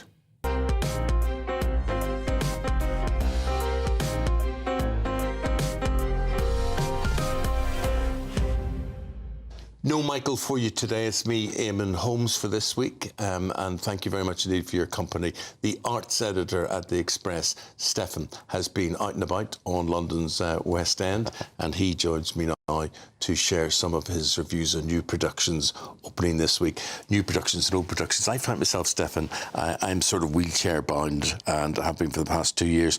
And difficult accessing theatres in the West End and whatever. It's not impossible, but it is difficult. Anyway, someone thought of an idea to buy me a ticket for Mamma Mia. Okay. See, no, listen. You dance in your seat. And I thought to myself, why? I mean, I like the music. That's all fine, but I don't want to be shimmying. What am I going to be like in a wheelchair for Mamma Mia? Is Mamma Mia a good production? It's huge fun, tons of fun, masses of fun. I mean, the problem will be obviously lots of times people getting up to dance. It's the tyranny. It's like them to standing ovations now. You feel like you have to stand, even if you kind of sit there going, I really didn't like it. You look like the Grinch that stole the joy. The lovely thing about your job is that you can see something like Mamma Mia, and you can also see things like Hamlet, bit of Shakespeare, at the National Theatre, right?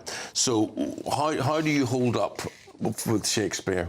I go into everything. I'm known for, I don't do a lot of research. I just like to go in, sit down. Do I understand it? Am I moved by it? Does it make sense?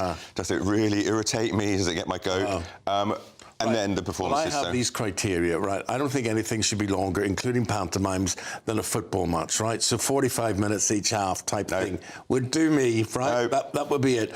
Am I going to fall asleep during Hamlet, or is it going to have me sitting upright in my seat? It's going to keep you sitting up. So we've got Hiram Abeysekera, who did Life of Pi, won the Olivier for it, went to Broadway with it, Sri Lankan actor, and he is like an electrifying bundle of energy. Twitchy limbs, lots of wide eyes. This time he's doing kind of finger guns and that. Modern setting, he's in a beanie some of the times, trainers and a puffer. So that will depend on sort of people's, if they like modern or not. He has got so much energy, but he's also very known for accelerated speech patterns. It's his thing. He, a bit like me, talks very, very, very fast. And I am not alone in saying that I lost some of the text in this. This is the one time it doesn't work, and a lot of people have said the same thing. It's Shakespeare. These are about the words. You need to let them breathe a little bit. And also the performance. He is playing Hamlet. Hamlet is going mad. We get that. But this is a very kind of manic form of madness. So for me, just on the screen there, there he is. But just before there was Francesca Mills. She blows everybody else off the stage. She plays Ophelia, which can be a bit of an annoying character. She wafts around and then she dies kind of rather annoyingly. This actress, who has the most common form of dwarfism, is extraordinary. She's so raw, she's so vivid. I hung on her every word. So she is someone, Francesca Mills. She's a star for you. She's been on TV. I want to watch her. The production, it's not boring. They kind of use horror strings for sort of the ghost scenes. It's not boring, but it's just not you. I would go a little bit step further and say it just doesn't work. It doesn't quite work. All right. So for me, not so great. What the English National Ballet are doing now, what are they doing, and does it work? So this is up at Sadler's Wells, and what they've got is a quadruple bill. They've got a new director that's come in, and they want to show the depth and breadth of what they can do. So we've got a little VT here to show you how different all the different pieces are.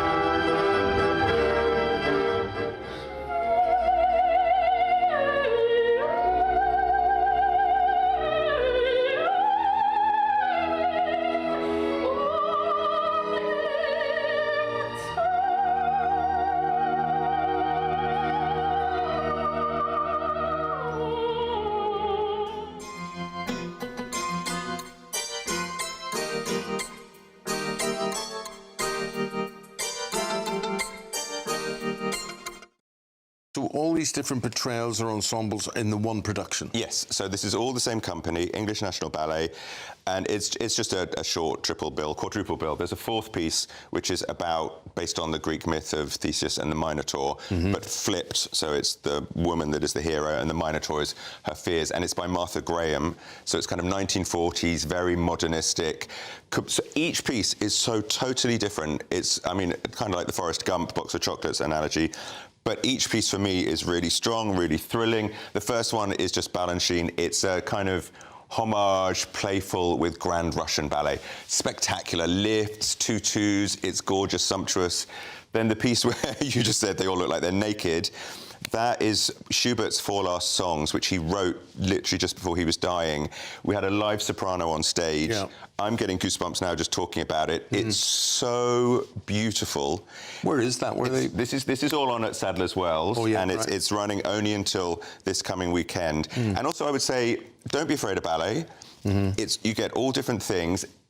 Everybody is superb in this, but also tickets start at £15. Top price at the English National Ballet is only £85. I say only, but compared to sort of large companies where you can pay around £200, it's worth every single penny. It's thrilling, it's beautiful. The bit where they're in the kind of velvet leotards is kind of funny, and they're playing around with moves with each other. I get your enthusiasm. I really recommend this. Contagious.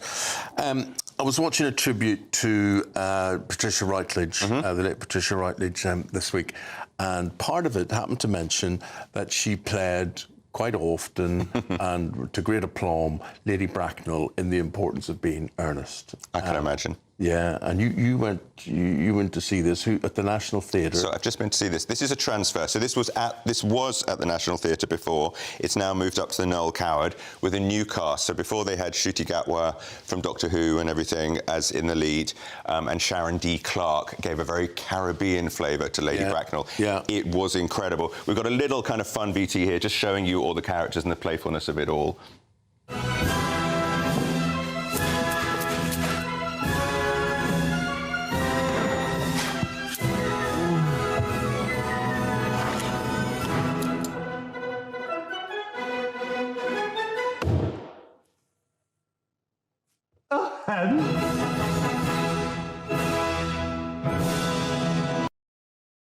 How important is Ernest in all of this? Well, it's who is Ernest in all of this is the thing. Ernest? So it's all about mixed identities, mistaken identities. Wilde was actually getting in a very sly kind of gay subtext to it all. It was code in those days.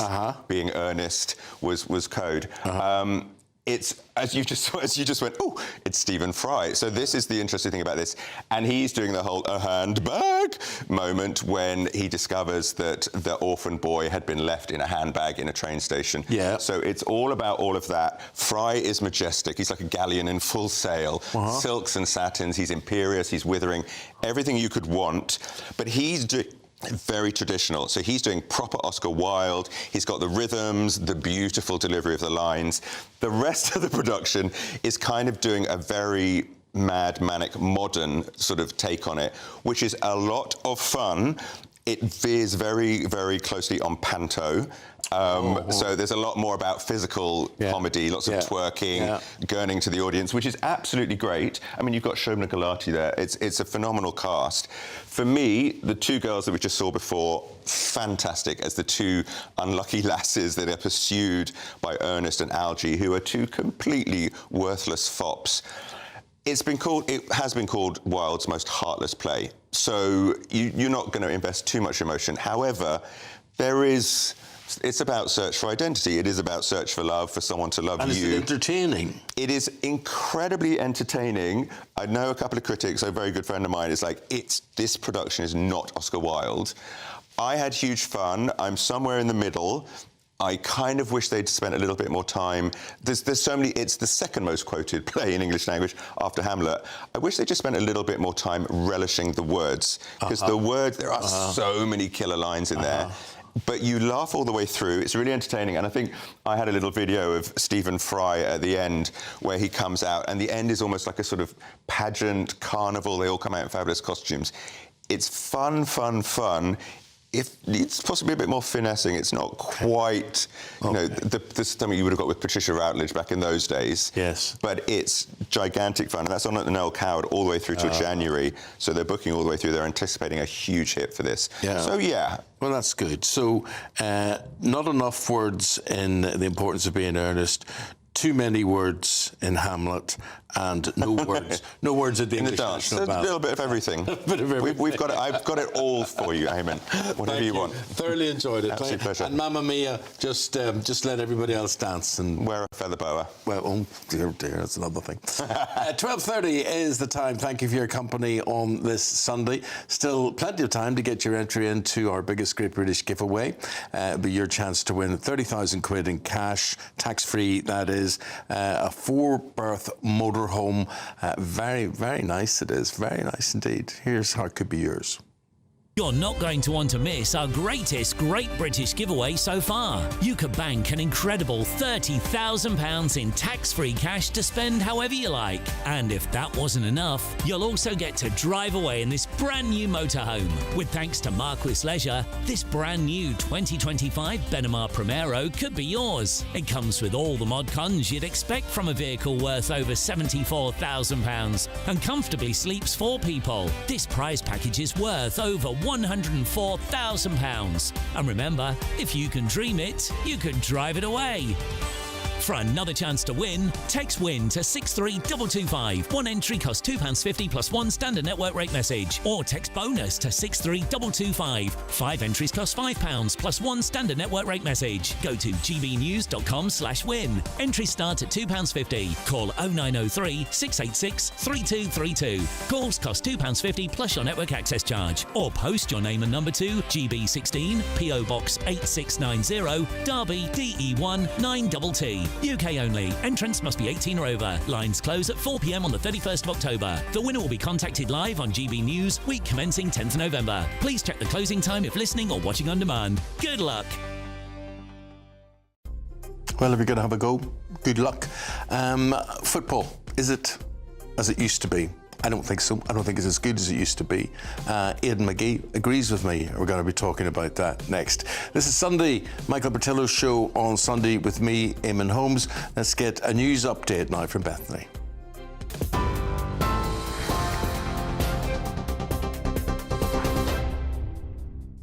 Eamon, thank you. Good afternoon. Your top stories from the GB Newsroom. Israel and the US are sending chief negotiators to Egypt for indirect talks with Hamas tomorrow. Prime Minister Benjamin Netanyahu says he hopes to announce the release of all remaining hostages in Gaza within the coming days. Police are to be given greater powers to clamp down on large-scale repeat protests. It comes just a day after almost 500 people were arrested at a pro-Palestine demonstration in central London. At least 5 people have been killed in Ukraine after Russia fired more than 50 missiles and 500 drones overnight. The Conservative leader Kemi Badenoch is pledging to deport 150,000 illegal migrants every year with a US-style removal force if her party wins the next election. You're up to date. I'll have more for you in half an hour. You can now watch GB News live across the United States of America and the world on Truth Plus. Scan the QR code to find out more or visit gbnews.com/truth.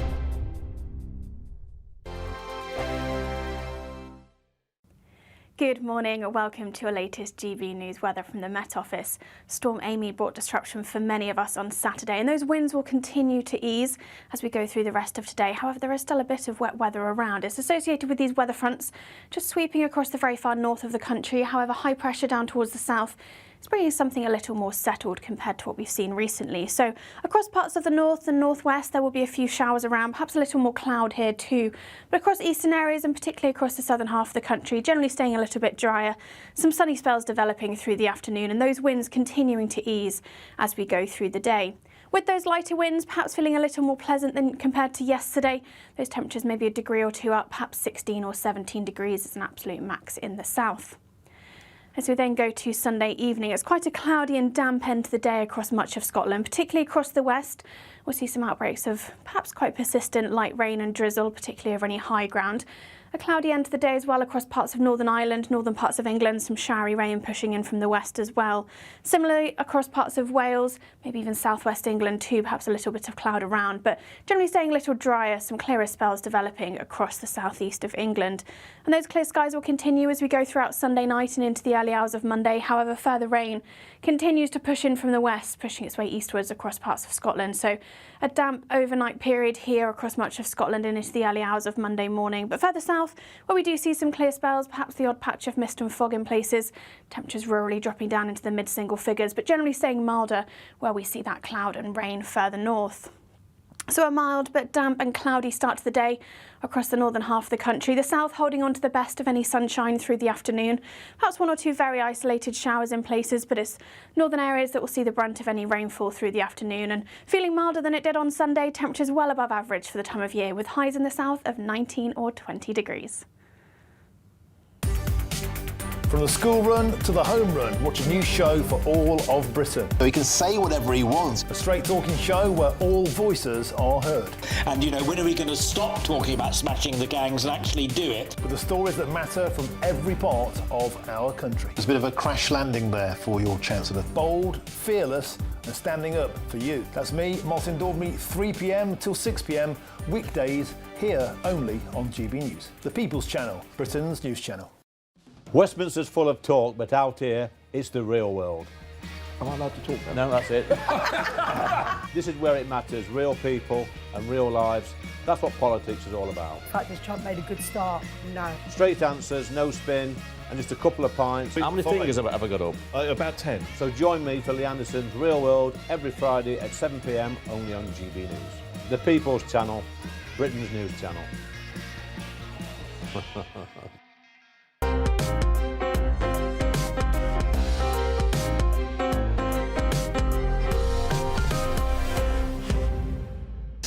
My mate Aidan McGee has come into studio to talk football and you know, various sporting things. And Aidan and I think we do our best chats off camera than we do on camera about the state of the game and that sort of thing.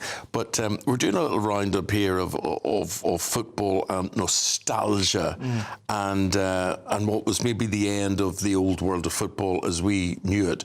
We're going to go back to Saipan.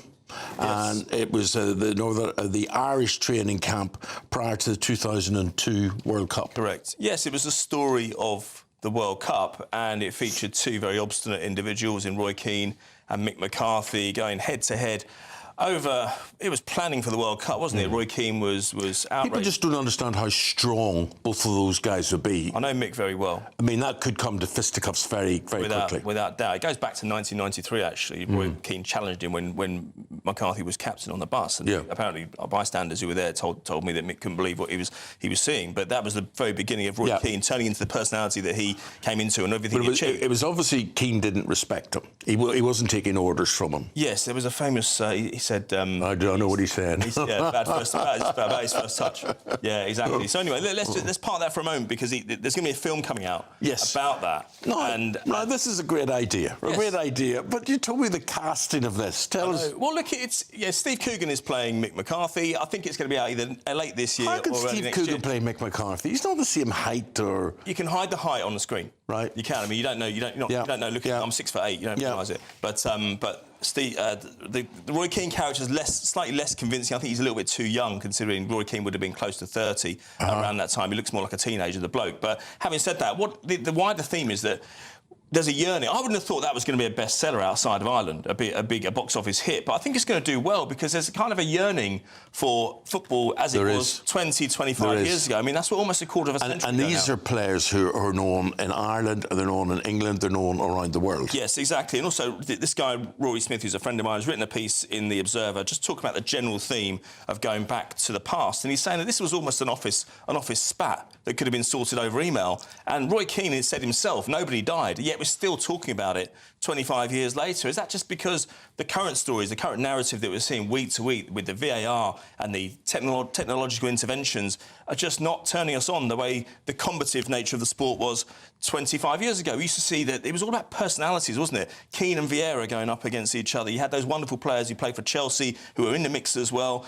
And now we're just seeing, we're almost like harping back to it. We sound like old men talking about it, but I just honestly believe with the catching on of things like old match programmes, you're talking about Subbuteo. I mean, I go to events every week. It's getting bigger and bigger. There was a World Cup a year ago in Tunbridge Wells. There's a Champions League happening in Faversham in Kent at the end of the month. People all have more of the Europe. Can I also say something else, mate? And this is something you and I talk about. I think the game is more boring, and I think it's due to a lot of our continental managers and the way... You're going to mention Pep?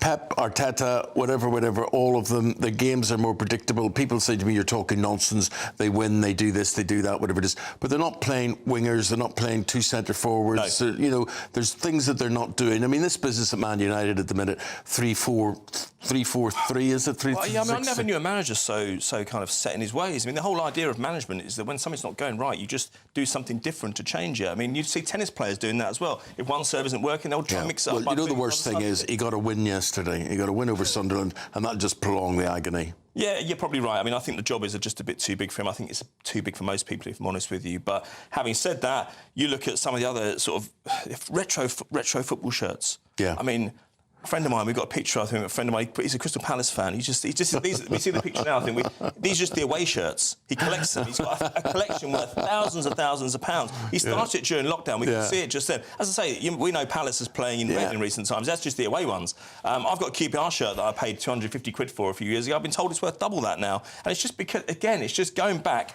to a previous time when football was represented something a little bit more innocent. The clubs weren't owned by nation states. Not every player and manager was foreign. We had like a mixed, didn't we? Yeah.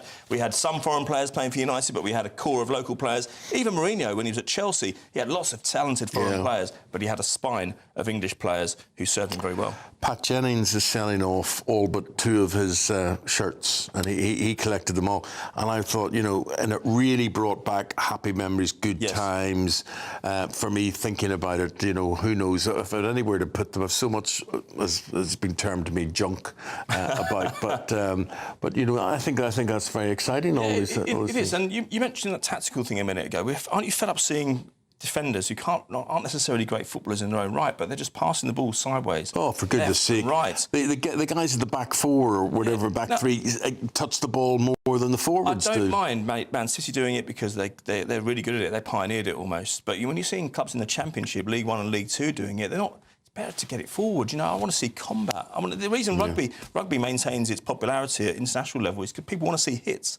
People want to see physicality. They want to see people take. That's the essence of sport, isn't it? For a contact sport, anyway. Yeah. And you're seeing all the rule changes as well. Let's put VAR to one side.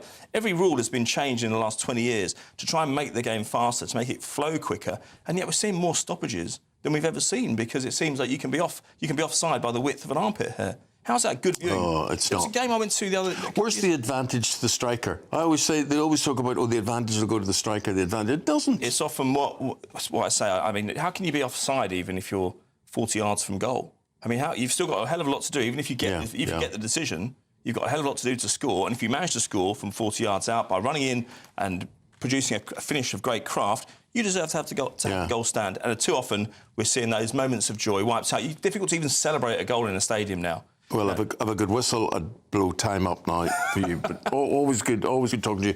The film, was it worth seeing? No, it's not out yet. It's not out yet. I've only seen a trailer.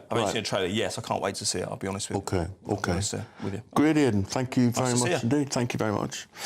Coming up, the latest instalment of our Taste of Britain series. Now, what we're going to talk about this week, or what we're going to taste about this week, is the Chinese Mid-Autumn Festival, and these are what are called mooncakes. So I like a Chinese. I do like a Chinese. Yeah, and the thing is, but I would never think of going to Chinese for a dessert.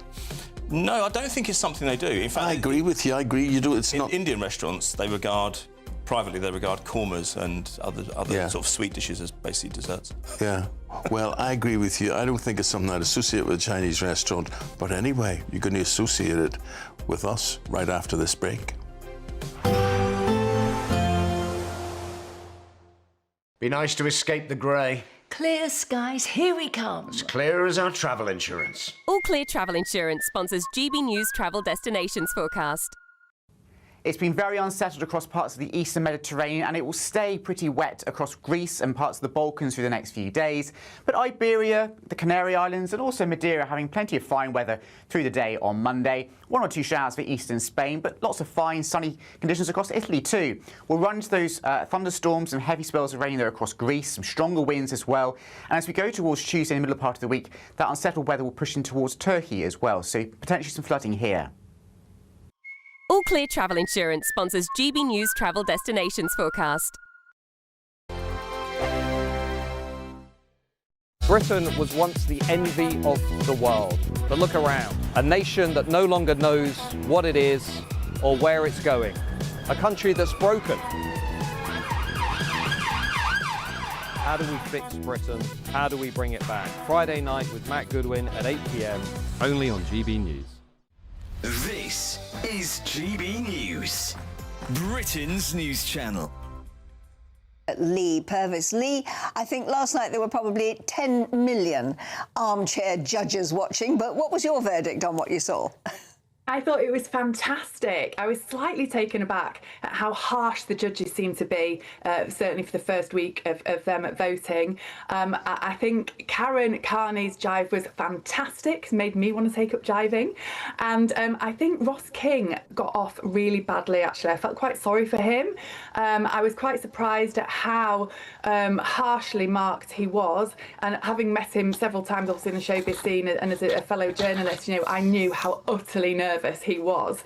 And I think it's going to be a bumpy ride for all the contestants this year. The judges are really focusing on the footwork on the floor, and absolutely everyone needs to sort of up their game. But it was absolutely fabulous. You know, more than 100,000 sequins involved in the show that we saw last night, and it can only get bigger and better. I think that that first programme is always the opportunity for people more to decide who is likely to get the chop rather than those that are going to make it through to the glitter ball. Because, I mean, you know, so many people are so close with their marking last night, and so many of them clearly show the opportunity of getting better as they go week after week. But it is usually quite easy to find, I think, who's going to be thrown out. What do you think? Well, so I think Ross King, definitely, we'll see him probably go in literally a matter of weeks. I think Stephen Dennis, who played Paul Robinson for many years on our screens in Australian soap Neighbours, I don't think he's going to be in it for much longer either. Again, I felt quite sorry for him, and also having to dance to the theme tune of Neighbours was just pure genius. GB News, the People's Channel. At GB News, we love to hear from you, our loyal community. So drop us a line at gbnews.com/yoursay.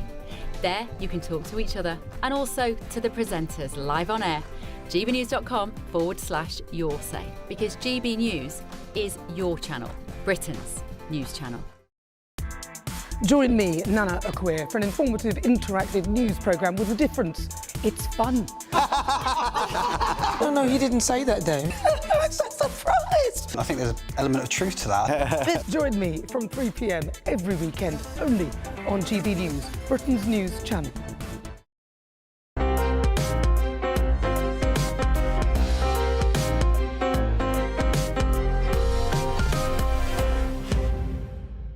Hello, welcome back. Thanks for your company on this Sunday. And here we are approaching lunchtime, we're approaching 1 o'clock in the afternoon. And that means food time, OK? Tomorrow marks the Mid-Autumn Festival, a celebration of harvest in Chinese culture. And for this week's Taste of Britain segment, Panwen Chan joins me now. And Panwen is from Hungry Panda. And he's here to talk more about this whole celebration. But even more exciting and better than that, he's brought in mooncakes and for me to try this morning. Now, I've never heard, Panwen, of mooncakes. Yeah, well, mooncake is a dessert in Chinese culture where we normally eat during Mid-Autumn Festival, which obviously is one of the most important festivals in the Chinese culture. It's traditionally celebrated on the 15th of August in the lunar calendar, which normally falls around September or October in the Gregorian calendar, which this year is 6th of October, as you mentioned, tomorrow. So, So, what's in a mooncake, my friend? So, a mooncake, as you mentioned, because September obviously is the time for the celebration of the harvest, that means you will have all the surplus that you need. So normally it is a bit like a mince pie, really. Yes. There's a case on the side, is a bit of pastry, and the inside will have all different kinds of fillings, normally sweet. So you can have nutty flavoured ones, you can have lotus paste, for example, is a very traditional flavour. You have the red bean paste, which is also quite traditional. Now, in the recent times, you now have much more innovative flavours they can try out. How innovative? Well, durian as example, so more fruity flavors. Jam you can put into a. But what have you selected for me today? Well, today I've got something to try here. This is actually a product that we developed ourselves. It is a bit like ice cream. So the outer side, the outer shell of the mooncake is a little bit cold. It's a bit fluffy. Yeah. And then in the middle, we have the durian and also mango jam as the filling. So we try those out. Well, I think we're wasting time here. I think we should. I think you're free. I should be sampling this. So would you choose one for me or what? I think they're all the same fillings. You pick all the same any filling. one. Okay. It's a bit cold to touch. Thank you. But Oh, they're cold. Yeah. Right. Like I said, So you reckon it's like ice cream? It's like ice cream. Mm. I'm waiting for the verdict. Well, I can honestly say, just to let people see,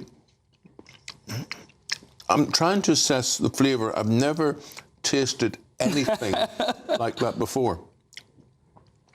So just explain to me again, what exactly am I tasting? So the actual shell is made of a sort of almost like a mochi type of flavors. It's very, very tender, it's very chewy. And then the middle part is a mixture of durian, which is a fruit from Southeast Asia, and also mango. So they are all quite fruity and sweet, very tropical flavors in the middle. So this is, so young people these days will have these prefer this more than the traditional mooncakes. Right, I see you, because I don't, when I'm in a Chinese restaurant, I honestly don't really think, outside ice cream, I don't really think of anything else. But you say Hungry Panda, is this unique to you guys? Yeah, we developed these products in our grocery business. So they are sort of, part of the lineage that we developed to promote the, obviously Chinese food, Chinese culture, but we are angling towards the young generations of the Chinese community, and therefore we are trying to keep up with the trend, so to speak, to give them, what's new and what's more. So you're looking to attract young people like me? Yes, exactly. Exactly. No, honestly, I can honestly say I can't relate that taste to anything. Now, that's not a bad thing. I'm only simply saying, I'm trying to think, what does it taste like? Does it taste like cake? Does it taste like fruit? Does it taste... But it's just honestly different. Yeah, well, it is different is what we're aiming for. And you mentioned Chinese desserts as a thing for the Chinese food. I think this is quite underestimated, undervalued part of the Chinese cuisine, because we obviously, we've got quite a big country, a variety, a vast amount of food variations that's there. Now, where I come from Zhejiang province, which is the southeastern part of China. We have loads and loads of different before we run out of time, what else have you got here, versions of this? Let's have a look here. So we also have a different set of different flavors, which you can always sample later. So here we have, for example, this one is the one with egg yolk in the middle, because it also symbolizes the moon when it's at the fullest. We have this one here, which is the lotus notes. So this one, it's very traditional. It's quite sweet in the middle. It's got lotus paste. Oh, well, listen, don't you worry about that. Just close those up and I'll sample those. I'll just make sure all of that's okay. Panwan, lovely talking to you. Have a nice lunch, whatever you're doing. I know what I'm doing. Thank you very much. Very good. Thank you very much. Panwan and all my guests for joining me today. Michael will be back next week. Up next, it is the one, it is the only, Dawn Neeson.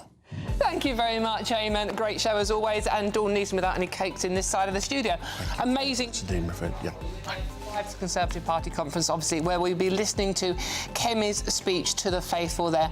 We're also asking what really went on at that protest march yesterday and delving into some of what the interviews said, including the incredible woman who admitted she didn't know enough about Hamas to call them as terrorists. All of that coming up. See you soon. Expect warm spells with the odd rude interruption. Box Boilers sponsors the weather on GB News. Good afternoon. Welcome to your latest GB News weather from the Met Office. Storm Amy brought plenty of disruption on Saturday, but the rest of today is turning a little more settled. Those winds continue to ease as we go through the rest of the day. That's all thanks to high pressure developing down towards the south, helping space those isobars apart a little more through Sunday afternoon, though perhaps still a little breezy across the very far north, and still perhaps a little cloudier here too. Outbreaks of rain still feeding in from the west, turning perhaps a little heavier and very persistent at times. Plenty of cloud around to end the day across the northern half of the country, but further south turning a little drier overnight. Plenty of clear spells developing, and under those clear spells perhaps the odd patch of mist and fog in places, maybe temperatures here dropping down into the mid single figures, so perhaps a little bit of a chillier start to the day here. But further north, where we do hold on to that cloud and rain, it'll be a bit of a mild start to the new working week, and quite a damp start too across northern and western parts of Scotland. Mostly light persistent rain feeding in from the west, that continuing throughout much of Monday morning, but staying a little dry across eastern parts of Scotland. A cloudier start to the day across much of Northern Ireland, northern parts of England, some low cloud, mist and murk over the hills. But for much of southern central parts of England, much of Wales too, it'll be a dry and bright start to the day on Monday morning. Any mist and fog that we do see should clear relatively quickly. And that sets us up through much of the day on Monday. That north-south split continues across the country.